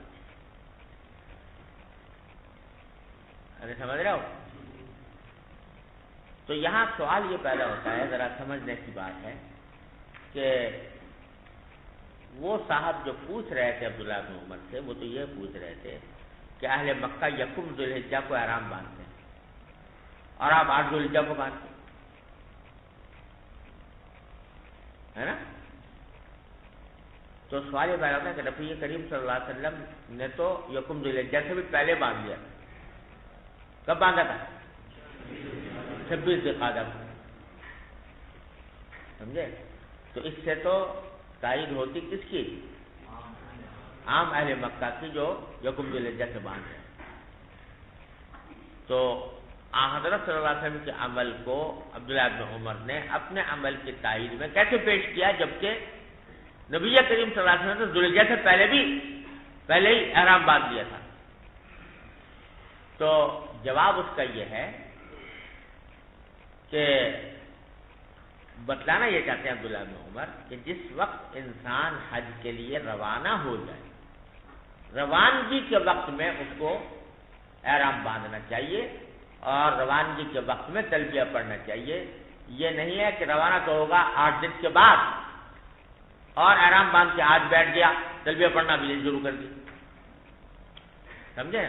تو اگر روانہ ہوئے آپ 26 ذی القعدہ کو، 26 ذی القعدہ کو تلبیہ پڑھ لو، لیکن اہل مکہ جو روانہ ہوتے ہیں وہ کب روانہ ہوتے ہیں؟ یوم الترویہ میں، لہذا یوم الترویہ میں پڑھیں۔ ارے سمجھو نا؟ تو گویا بتلانا استدلال جو کر رہے ہیں عبداللہ بن عمر وہ یہ اس بات سے کر رہے ہیں کہ جب انسان سفر حج پر روانہ ہو اس سے پہلے تلبیہ پڑھنا کوئی سنت نہیں ہے، اس سے پہلے احرام باندھنا کوئی مسنون نہیں ہے۔ مسنون یہ ہے کہ جب انسان روانہ ہو اس وقت پڑھے۔ تو آپ چونکہ روانہ ہوئے تھے 26 ذی القعدہ کو تو آپ نے 26 ذی القعدہ کو پڑھ لیا۔ ہم چونکہ اہل مکہ ہیں، روانہ کب ہوں گے؟ 8 ذی الحجہ کو، لہذا 8 ذی الحجہ کو ہی پڑھتا، یہ مطلب ہے۔ ارے سمجھو؟ یہ مطلب ہے کہ فإنی لم أرى رسول اللہ صلی اللہ علیہ وسلم یحل، میں نے آپ کو تلبیہ پڑھتے ہوئے نہیں دیکھا حتیٰ تنبعث به راحلته، جب تک کہ آپ کی سواری آپ کو لے کر اٹھ نہیں گئی، روانہ نہیں۔ سمجھ گیا بھائیو؟ چلو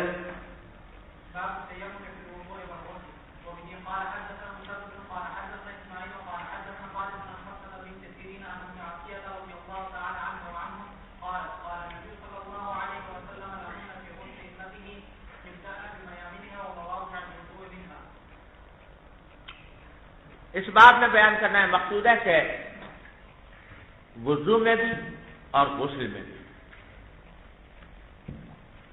جب آدمی اعضاء کو دھوئے تو دائیں جانب سے آغاز کرے،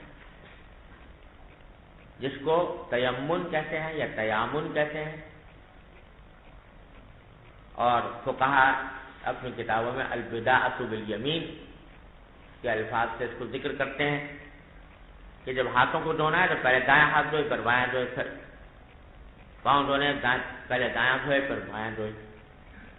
تو یہ تیامن جو ہے یا تیمن یہ مستحب ہے وضو میں بھی اور غسل میں بھی۔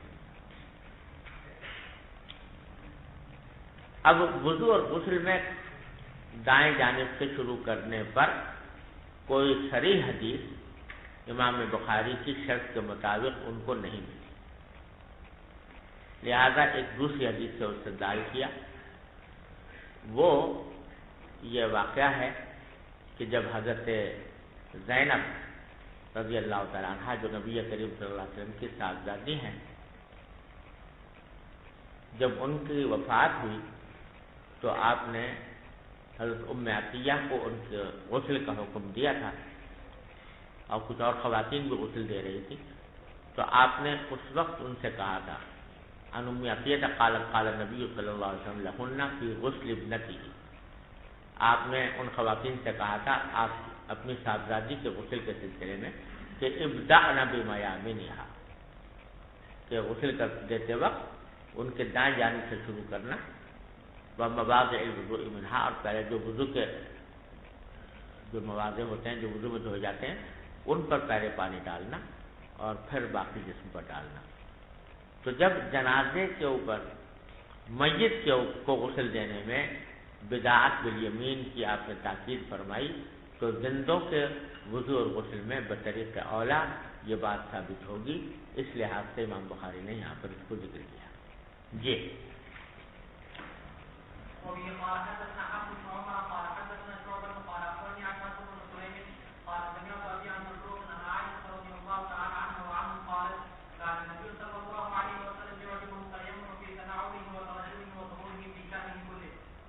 یہ بھی اس سے بھی استدلال کیا کہ عائشہ فرماتی ہیں کہ نبی کریم صلی اللہ علیہ وسلم کو دائیں جانب سے شروع کرنا پسند تھا، جوتے پہننے میں بھی تناول اور کنگھی کرنے میں بھی ترجل کے معنی کنگھی کرنا، وہ طہوری اور اپنے طہارت کے وقت میں بھی، تمام کاموں میں آپ کو بدعت بالیمین جو ہے وہ پسند۔ جی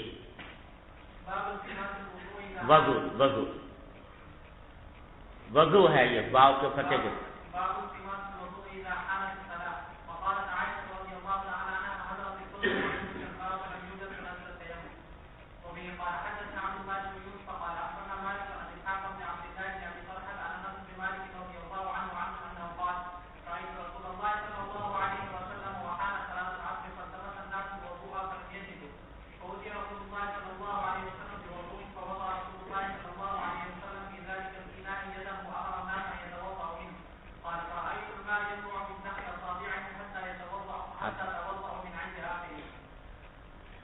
باب التماس الوضوء اذا حانت الصلاۃ۔ اس باب میں دو مسئلے امام بخاری رحمۃ اللہ علیہ بیان کرنا چاہتے ہیں۔ ایک تو یہ کہ قرآن کریم نے اگرچہ اس بات کی اجازت دی ہے کہ جب آدمی کو پانی نہ ملے فَلَمْ تَجِدُوا مَاءً فَتَيَمَّمُوا صَعِيدًا طَيِّبًا، اگر پانی تمہیں نہ ملے تو پاک مٹی سے تیمم کرنا تمہارے لیے جائز ہو جاتا ہے۔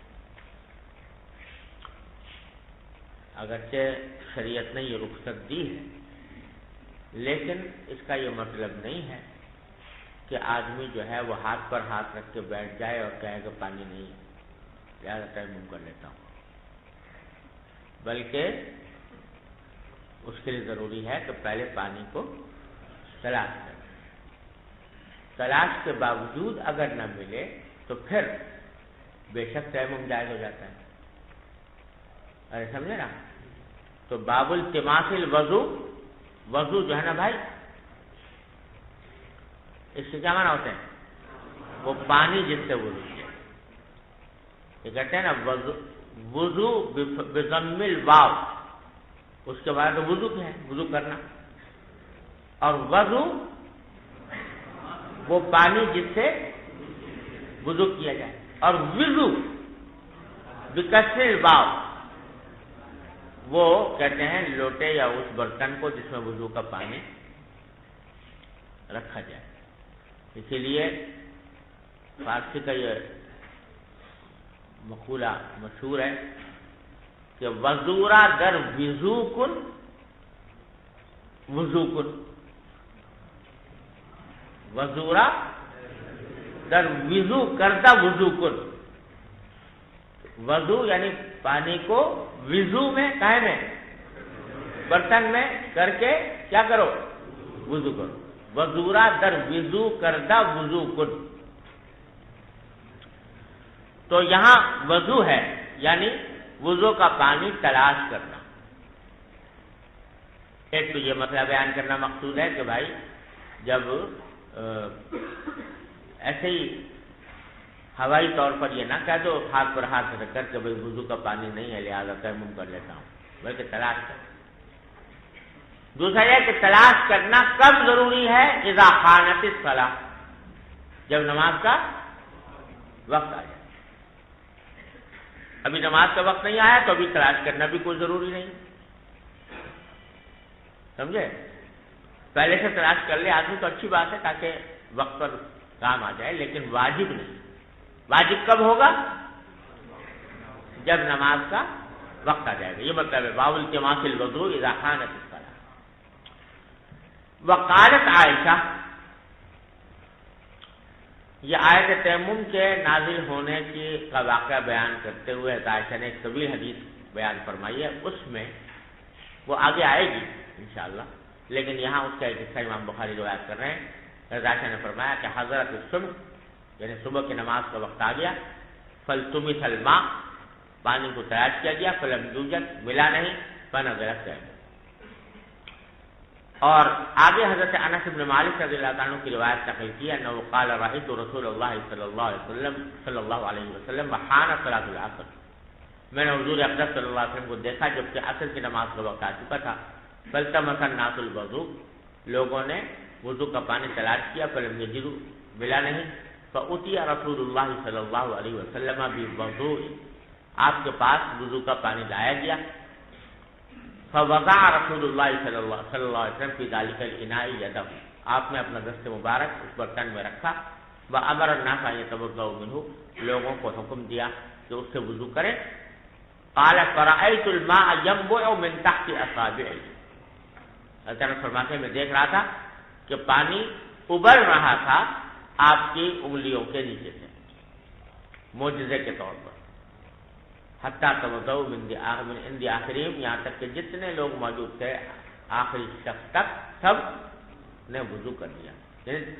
ویسے تلاش کر رہے تھے، پانی مل نہیں رہا تھا، تھوڑا سا پانی مل گیا جو بظاہر ایک آدھ آدمی کے لیے کافی ہوگا، لیکن نبی کریم صلی اللہ علیہ وسلم نے اس میں اپنا دست مبارک ڈال کر لوگوں سے کہا کہ وضو کرو، تو اللہ تعالیٰ نے معجزے کے طور پر وہیں سے پانی ابالنا شروع کر دیا، یہاں تک کہ سارے حاضرین کے لیے وہ کافی ہو۔ چلیے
جاؤ یار، آپ آگے جا رہے ہیں۔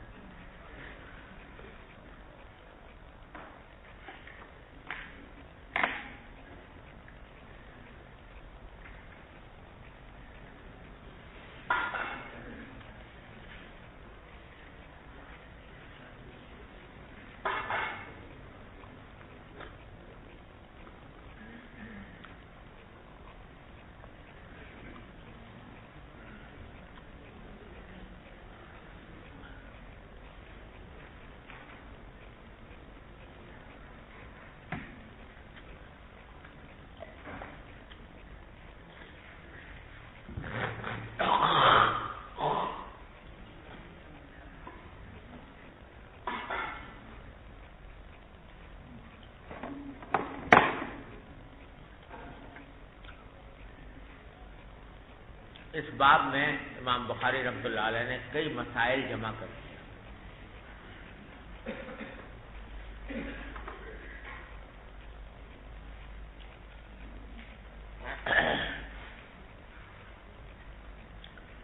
جن میں دو مسئلے تو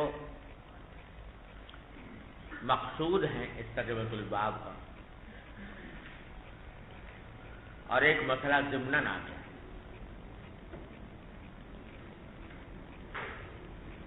جو مقصود ہیں ان میں پہلا مسئلہ یہ ہے کہ انسان کے جسم سے اگر کوئی بال الگ ہو جائے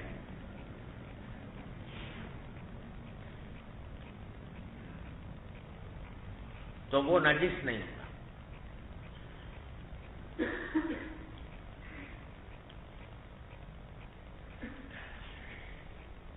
لہذا اگر پانی میں گر جائے تو اس سے پانی بھی نجس نہیں۔ یہ مسئلہ بیان کرنے کی ضرورت اس لیے پیش آئی کہ امام شافعی رحمۃ اللہ علیہ کا ایک قول یہ ہے، اگرچہ ان کے یہاں مفتہ بھی نہیں، لیکن امام شافعی کا ایک قول ہے کہ جسم سے، انسان کے جسم سے جب کوئی بال الگ ہو گیا تو الگ ہوتے ہی وہ نجس ہو جاتا ہے،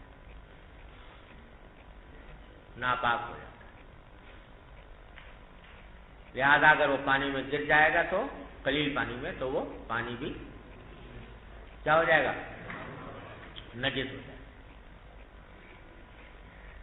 اس قول میں انہوں نے بال کو قیاس کیا ہے انسان کے دوسرے اعضاء پر۔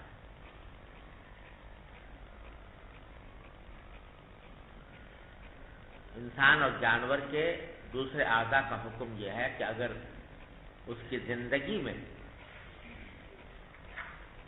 کوئی عضو اس کے جسم سے الگ ہو جائے تو کیا ہو جاتا ہے؟ فرض کرو ہاتھ الگ ہو گیا تو ہاتھ کیا ہوا؟ ناپاک۔ سمجھے نا؟ اور اس کی دلیل وہ حدیث ہے کہ ما ابین من المیت فہو میت، ما ابین من الحی فہو میت، او کما قال صلی اللہ علیہ وسلم، کہ اگر کسی زندہ آدمی یا جانور کہ جسم سے کوئی عضو الگ کر دیا جائے تو وہ کیا ہو جاتا ہے؟ ارے کیا ہو جاتا ہے؟ میت ہو جاتا ہے، مردہ ہو جاتا ہے۔ سمجھے کہ نہیں؟ جیسے فرض کرو کہ زندہ بکرا کھڑا ہے اور تم نے اس کا کوئی عضو جو ہے وہ کاٹ لیا، چکتی کاٹ لی مثلا، تو وہ کیا ہو گئی؟ وہ مردہ ہو گئی، حرام بھی ہے، نجس بھی ہے۔ تو اسی اصول پر امام شافعی کا ایک قول یہ ہے کہ بال بھی اگر انسان کے جسم سے جدا ہو گیا تو جدا ہوتے ہی وہ کیا ہو گیا؟ مردہ اور نجس۔ سمجھ رہے ہو بھائیو؟ یہ قول ہے امام شافعی کا، جیسا میں نے عرض کیا اگرچہ ان کے ہاں اس پر فتویٰ نہیں ہے لیکن ایک قول ہے۔ امام بخاری اس کی تردید کرنا چاہتے ہیں اس باب میں کہ یہ قول درست نہیں، اور جس میں انسانی سے اگر بال الگ ہوتا ہے تو وہ نجس نہیں ہوتا۔ اور وجہ بھی سمجھ لو، ما ابین من الحی فہو میت بال قاعدے کا اطلاق ان اعضاء پر ہوتا ہے جن میں حیات سرایت کرتی ہے، اور جانور کے جسم کے وہ حصے جن میں حیات حلول نہیں کرتی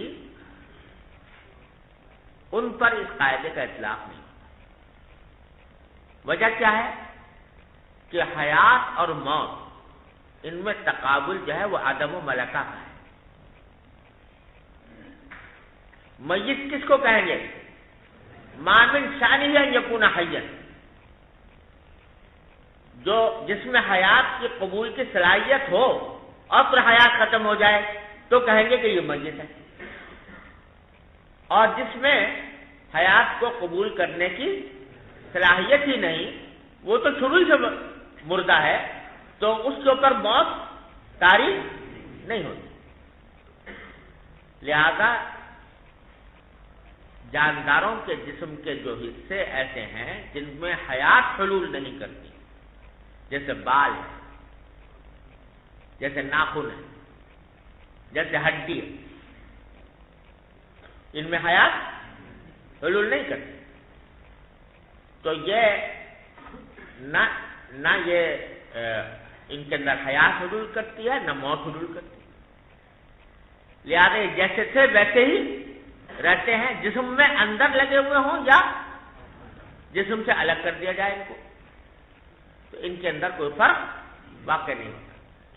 لہذا جسم سے الگ ہونے سے جو نجاست یا موت کا حکم آتا ہے وہ ان اعضاء پر آتا ہے جن میں حیات حلول کر رہی تھی۔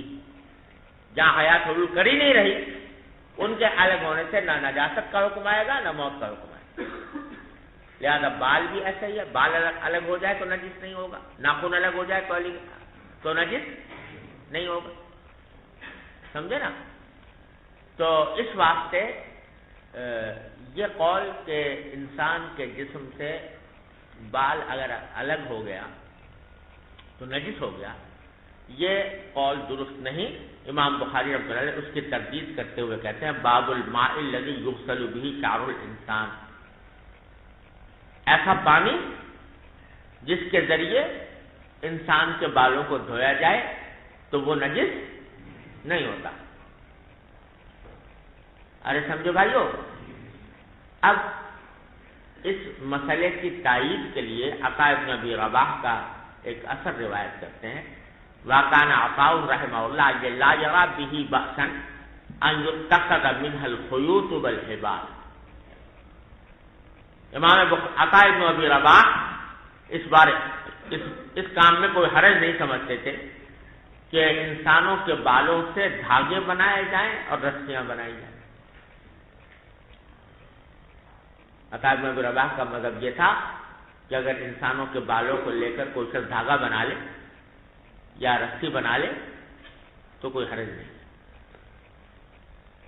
اس سے پتہ چلا کہ عطاء بن ابی رباح انسان کے جسم سے الگ ہونے والے بالوں کو نجس نہیں سمجھتے تھے، اگر نجس سمجھتے تو ان سے دھاگے اور رسی بنانے کی اجازت نہ دیتے۔ اس حد تک تو بات صحیح ہے، لیکن یہ سمجھ لینا کہ اگرچہ عطاء بن ابی رباح کا مسلک اس حد تک تو متفق علیہ اور مسلم ہے کہ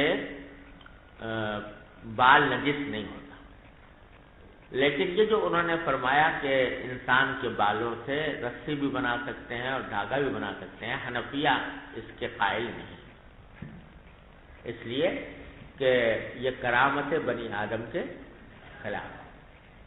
وَلَقَدْ كَرَّمْنَا بَنِي آدم، لہذا انسان کے جسم کے کسی بھی حصے کو ابتذال میں ڈالنا کہ وہ دنیا کی دوسری چیزوں کی طرح قابل استعمال چیز بن جائے، یہ شریعت کو گوارا نہیں ہے۔ لہذا حنفیہ اس میں اختلاف کرتے ہیں عطاء بن ابی رباح سے کہ رسی اور دھاگا بنانا انسان کے بالوں کو جائز نہیں ہے۔ یہ وہ مسئلہ ہے جس کو میں نے کہا تھا کہ ضمنی طور پر آیا ہے، وہ یہ مسئلہ ہے۔ ارے سمجھو بھائیو، یہ تو ایک مسئلہ ہے اس باب کا جو مقصود تھا۔ دوسرا مسئلہ سور قلب کو بیان کرنا ہے۔ سور قلب کا مسئلہ بھی آپ نے ترمذی میں شاید پڑھ لیا کہ نہیں، ہے نا؟ پڑھ لیا، تفصیل وہاں پر آ چکی ہوگی، ابو داؤد میں آ گیا ہوگا۔ تو خلاصہ اس کا یہ ہے کہ امام مالک رحمۃ اللہ کا مسلک آپ نے پڑھا ہوگا کہ وہ یہ کہتے ہیں کہ سور قلب نجس نہیں ہوتا، اور ان کا مذہب اصل میں یہ ہے کہ پانی وقوع نجاست سے نجس ہوتا ہی نہیں جب تک کہ اس کے اوصاف میں تغیر پیدا نہ ہو جائے۔ تو قصور قلب کے بارے میں بھی یہ کہتے ہیں کہ قلب کا جھوٹا جو ہے وہ نجس نہیں ہوتا، کیونکہ اگر لعاب نجس بھی ہو تو پانی میں گر جانے سے پانی نجس نہیں ہو۔ البتہ وہ کہتے ہیں تعبداً حکم دیا گیا ہے 7 مرتبہ دھونے۔ تعبداً سے کیا مانا کہ قیاس کا تقاضا تو یہ تھا کہ دھونے کی کوئی ضرورت نہیں تھی کیونکہ نجس ہی نہیں ہوا، لیکن نبی کریم صلی اللہ علیہ وسلم نے حکم دیا، لہذا ہم تعبداً 7 مرتبہ دھونے کو واجب کہتے ہیں، لیکن نجس نہیں۔ ارے سمجھ رہے ہو؟ ایسا لگتا ہے کہ امام بخاری رحمۃ اللہ علیہ نے اس باب میں امام مالک کے مذہب کی تائید فرمائی، یعنی ان کا بھی وہی مذہب ہے جو امام مالک کا ہے کہ سور قلب نجس نہیں، اور اس پر امام بخاری رحمۃ اللہ علیہ نے استدلال کیا ہے اس روایت سے جو حضرت عبداللہ بن عمر رضی اللہ تعالیٰ عنہ سے مروی ہے۔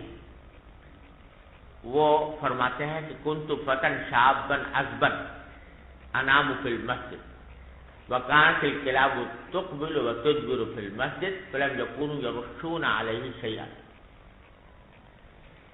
کہ میں ایک نوجوان لڑکا تھا اور مسجد میں سویا کرتا تھا، اور ساتھ میں فرماتے ہیں کہ کتے وہاں پر آتے جاتے رہتے تھے، اور صحابہ کرام کا معمول نہیں تھا کہ جہاں کتا گزرا ہو وہاں پر اس پر پانی ڈال کر اس جگہ کو دھوئیں۔ تو اس میں عبداللہ بن عمر نے بیان فرمایا کہ کتے گزرا کرتے تھے مسجد، اور ظاہر جب کتے گزرتے تھے تو ان کا لعاب بھی گرتا ہوگا، اس کے باوجود مسجد کو دھویا نہیں جاتا تھا، جس سے معلوم ہوا کہ سورہ قلب نجس نہیں۔ یہ مطلب ہے وصور الکلاب وممرھا فی المسجد، سورہ کلاب کا مسئلہ بیان کرنا مقصود ہے، اور اس کی تائید کر رہے ہیں اس بات سے کہ وہ مسجد کے اندر گزرا کرتے تھے۔ ہماری طرف سے اس کا جواب یہ ہے، ذرا سمجھ لو کہ یہ جو حضرت عبداللہ بن عمر فرما رہے ہیں کہ کچھ اس کے اوپر پانی نہیں بہایا جاتا تھا، تو در حقیقت حضرت عبداللہ بن عمر کو بیان کرنے کا مقصد یہ ہے کہ زمین جو ہے اس کے اوپر اگر کوئی تر نجاست گرے تو زمین کے خشک ہونے سے وہ زمین پاک ہو جاتی ہے، زکوٰۃ الارض جبسها، تو وہ بتانا یہ چاہتے ہیں۔ چنانچہ پہلے کہا کہ میں ایک نوجوان تھا، کنوارا تھا، مسجد میں سویا کرتا تھا، جس سے کیا مطلب ہے؟ کہنے اشارہ یہ کرنا چاہتے ہیں کہ ایک نوجوان آدمی ہے، کنوارا ہے، شادی شدہ نہیں ہے، مسجد میں سو رہا ہے، تو کبھی نہ کبھی احتلام بھی ہوتا ہوگا۔ تو احتلام ہونے کی صورت میں اگر مادہ جو ہے زمین پر گرا تو گر گیا، اب زمین خشک ہو گئی تو وہ کام ہو۔ اسی طرح کتے آتے جاتے تھے اور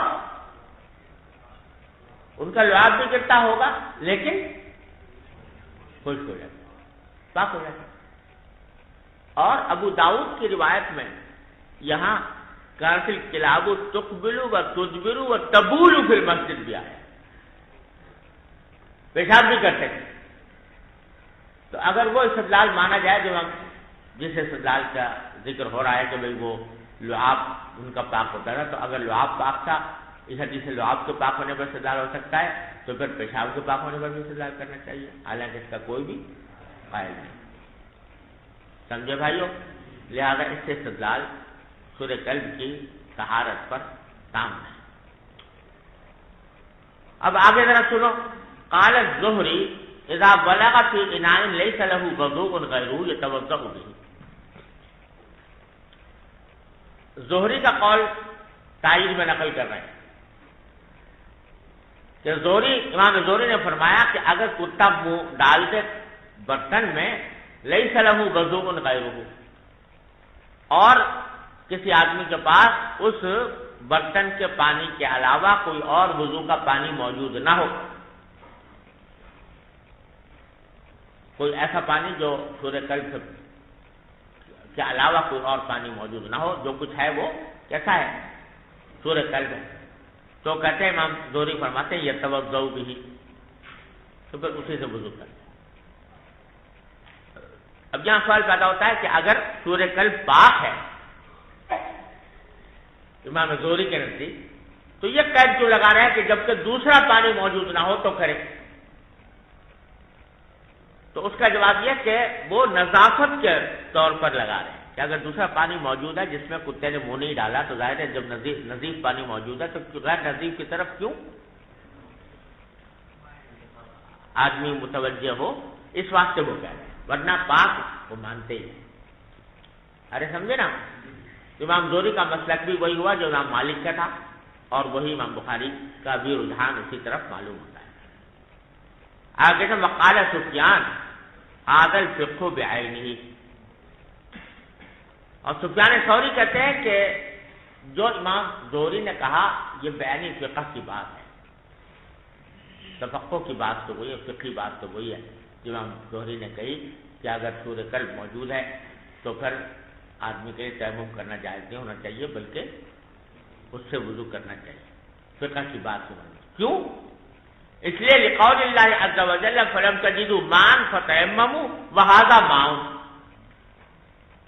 کیونکہ اللہ تعالیٰ نے تیمم کے جواز کے لیے شرط کیا لگائی ہے؟ جب تمہارے پاس پانی موجود نہ ہو تو تیمم کرو، اور یہ پانی جس کے اندر کے کتے نے منہ ڈالا ہے یہ اس کے اوپر لفظ ماء کا اطلاق ہوتا ہے، یہ پانی ہے، جب یہ پانی ہے تو جب تک یہ موجود ہے اس وقت تک تیمم کرنا جائز نہیں ہوگا، سمجھے نا؟ تو سفیان ثوری کہتے ہیں یہ فقہ کا تقاضا ہے، لیکن ساتھ ہی کیا فرماتے ہیں؟ اور پھر نفس منو شیء، ایک طرف سفیان ثوری نے یہ کہہ دیا کہ فقہ کا تقاضا وہی ہے جو امام زہری کہہ رہے ہیں کہ جب سورہ کلب موجود ہے تو تیمم کرنا جائز نہیں، وضو کرنا چاہیے سورہ کلب والے پانی سے، لیکن کہتے ہیں دل میں اس کے بارے میں کچھ تردد بھی ہے، کیونکہ تردد ہے لہٰذا کہ یتوضؤ بہ ویتیمم، لہذا پہلے اس پانی سے وضو کر لے، وضو کرنے کا نتیجے میں پانی ختم ہو جائے گا، جب ختم ہو گیا اب لم تجدوا ماء صادق آ گیا، لہذا تیمم بھی کر لے۔ تو یہ جو بات کہہ رہے ہیں نا امام سفیان ثوری، وہ یہ ہے کہ بعض اوقات دلیل کے نقطہ نظر سے آدمی لاجواب ہو جاتا ہے، جواب دینے کا کوئی اور راستہ نہیں ہے، خاموش تو ہو گیا، لیکن ایک ہوتا ہے اطمینان قلب، انشراح صدر، وہ حاصل نہ ہوا۔ تو کہتے ہیں امام زہری نے جو دلیل دی ہے کہ بھائی قرآن نے کہا ہے تیمم کرنے کے لیے ضروری ہے کہ تمہارے پاس پانی موجود نہ ہو، اور یہ پانی ہے لہذا تیمم کرنا جائز نہیں ہوا، تو اس دلیل کا جواب تو کوئی آ نہیں رہا میرے پاس، لیکن ساتھ ساتھ یہ کہ کتے کے جھوٹے کو وضو کے لیے استعمال کروں تو طبیعت میں تردد اور ہے اور انشراح نہیں ہے، لہذا آسان راستہ یہ ہے کہ توضو کر کے پانی کو ختم کر دیں، جب ختم ہو گیا تو اب تیمم کر دیں۔ ارے سمجھ گیا بھائیو؟ جمہور جو سورہ کلب کو نجس کہتے ہیں تو وہ عبداللہ بن مغفل رضی اللہ تعالیٰ عنہ کی حدیث سے استدلال کرتے ہیں، صحیح مسلم وغیرہ میں آئی ہے، جس میں آپ نے فرمایا طہور اناء احدکم اذا بلغ فیہ الکلب ان یغسلہ 7 مرات، طہور اناء احدکم، تمہارے برتن کو پاک کرنے کا راستہ کیا ہے؟ 7 مرتبہ دھونا، جس کے معنی یہ کہ سورہ کلب سے نجس ہو جاتا ہے، جبھی تو طہور کا استعمال فرمایا ہے نا۔ تو اس واسطے یہ کہنا کہ اس سے نجس نہیں ہوتا یہ بات درست نہیں۔ اب یہ جو کہا کہ ھذا ماء، کہ یہ سورہ کلب والا بھی کیا ہے؟ پانی ہے، تو بھائی اگر فرض کرو کوئی نجاست گر گئی اور اوصاف متغیر ہو گئے، اور ساتھ میں سے مثلا رنگ بدل گیا جی اور بو بدل گئی جی، تب بھی اس کے اوپر ماں کا اطلاق تو ہوتا ہے نہیں ہوتا؟ زیادہ یہ کہہ دو ماؤن آجن ہے، سڑا ہوا پانی ہے، لیکن ہے تو پانی، تو پھر تو اس کا تقاضا یہ ہے کہ جب وہ موجود ہو اور صاف جس میں متغیر ہو گیا تب بھی اس سے پانی، اس سے وضو کرنا ضروری ہے، حالانکہ اس کے امام مالک بھی قائل نہیں ہے، لہذا یہ استدلال جو ہے یہ پوری طرح کام نہیں ہوتا۔ ارے سمجھ جاؤ بھائیو، اب آگے جو حدیث ذکر کی ہے وہ پہلے مسئلے سے متعلق ہے کہ بال جو ہے وہ الگ ہونے سے نجس نہیں ہوتا۔ اس سلسلے میں محمد بن سیرین کہتے ہیں کہ میں نے عبیدہ سلمانی سے کہا، عبیدہ سلمانی مخضرمین میں سے ہیں رضی اللہ تعالیٰ عنہ، حضور اقدس صلی اللہ علیہ وسلم کے عہد مبارک میں پیدا ہو گئے تھے لیکن زیارت نہیں ہوئی۔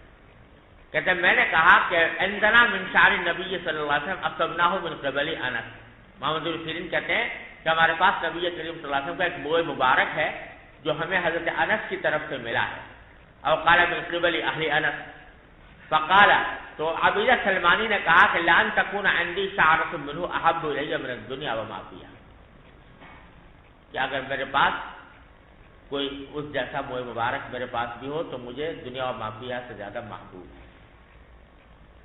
اس سے معلوم ہے صحابہ و تابعین نبی کریم صلی اللہ علیہ وسلم کے موئے مبارک کو محفوظ رکھنے کا اہتمام فرماتے تھے، اور اس سے استدلال کر رہے ہیں امام بخاری اس بات کے اوپر کہ جسم سے نکلا ہوا بال جو ہے وہ طاہر رہتا ہے۔ سمجھے، نبی کریم صلی اللہ علیہ وسلم کا تو خیر طاہر ہے ہی، اور کون ہے جو یہ کہے کہ حضور اقدس صلی اللہ علیہ وسلم کے منہ مبارک نجس ہیں، اعوذ باللہ۔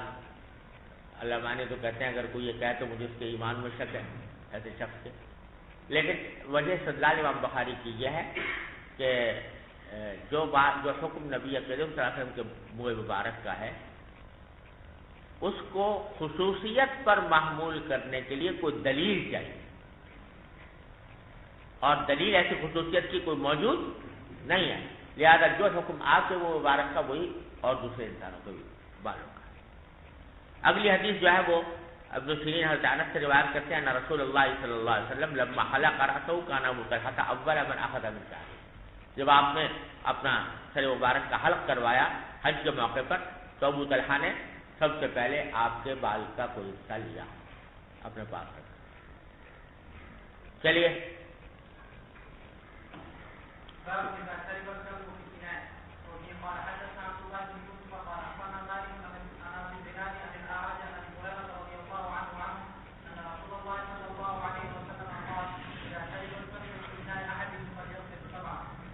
جی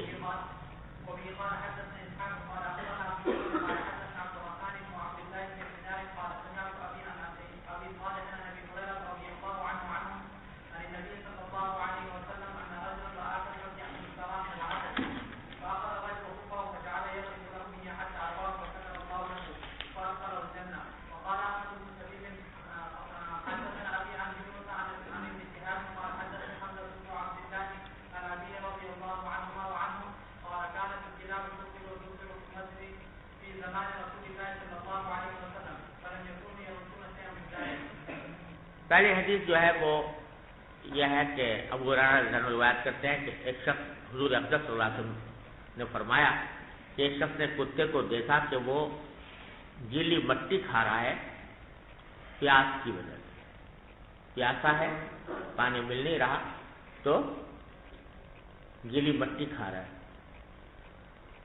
تو فاخذ الرجل خفہ، اس شخص نے اپنا موزہ اتارا، فجعل یغرف له به، اور اس میں پانی بھر بھر کر اس کو دیتا رہا کتے کو، حتی ارواہ، یہاں تک کہ اس کو سیراب کر دیا، فشکر اللہ له، اللہ تعالیٰ نے اس کے اس عمل کی قدردانی فرمائی، فادخلہ الجنہ، اس عمل کی بدولت اس کو جنت میں داخل کر دیا۔ اس سے استدلال امام بخاری یہ کر رہے ہیں کہ اگر کتے کا جو ہے لعاب نجس ہوتا تو یہ صاحب جو ہیں یہ اس کو اپنے موزے کے اندر پانی کیوں پلواتے، اس سے تو وہ پانی نجس ہو گیا، پانی نجس ہونے کی وجہ سے وہ موزہ نجس ہو گیا، اور پھر اس کی تعریف کیوں کی جاتی کہ ان کے یہ عمل کیا جا رہا ہے۔ اب یہ استدلال کچھ فضول قسم کا ہے، اس واسطے کہ ارے بھائی ایک کتا ہے جو مر رہا ہے پیاس سے، اگر اس کے لیے اپنے موزے کو نجس بھی کر دیا تو کیا قیامت آ گئی، اسے تو اور زیادہ کہ بعد میں دھو لے، اس کو دھو کے استعمال کر لے۔ تو اس واسطے اس سے استدلال کرنا اس بات کے اوپر کہ کتے کا لعاب پاک ہوتا ہے، یہ درست نہیں۔ البتہ مجھے ایسا لگتا ہے کہ بعض اوقات امام بخاری رحمۃ اللہ علیہ اس طرح کے استدلالات لاتے ہیں تو مقصد ان کا شاید یہ نہیں ہوتا کہ وہ براہ راست اس سے استدلال کرنا چاہتے ہیں، بلکہ اس کی مناسبت سے، باب کی مناسبت سے جو کوئی حدیث ان کو ملتی ہے جس سے کوئی شخص کوئی استنباط کر سکتا ہو اس کو لے آتے ہیں۔ ضروری نہیں کہ ان کا اپنا موقف بھی یہی ہو کہ اس سے استدلال کیا جائے، تو ایسے ہی بڑا ہے جہاں پر معلوم ہوتا ہے۔ اور اگلی روایت جو ہے وہی ہے جس کا میں جواب دے چکا ہوں، عبداللہ بن عمر کا ارشاد کے کہا کہ قراءۃ التقبیر و تزور فی المسجد فی زمان رسول اللہ صلی اللہ علیہ وسلم فیکون یرشون شیئا من ذلک۔ جی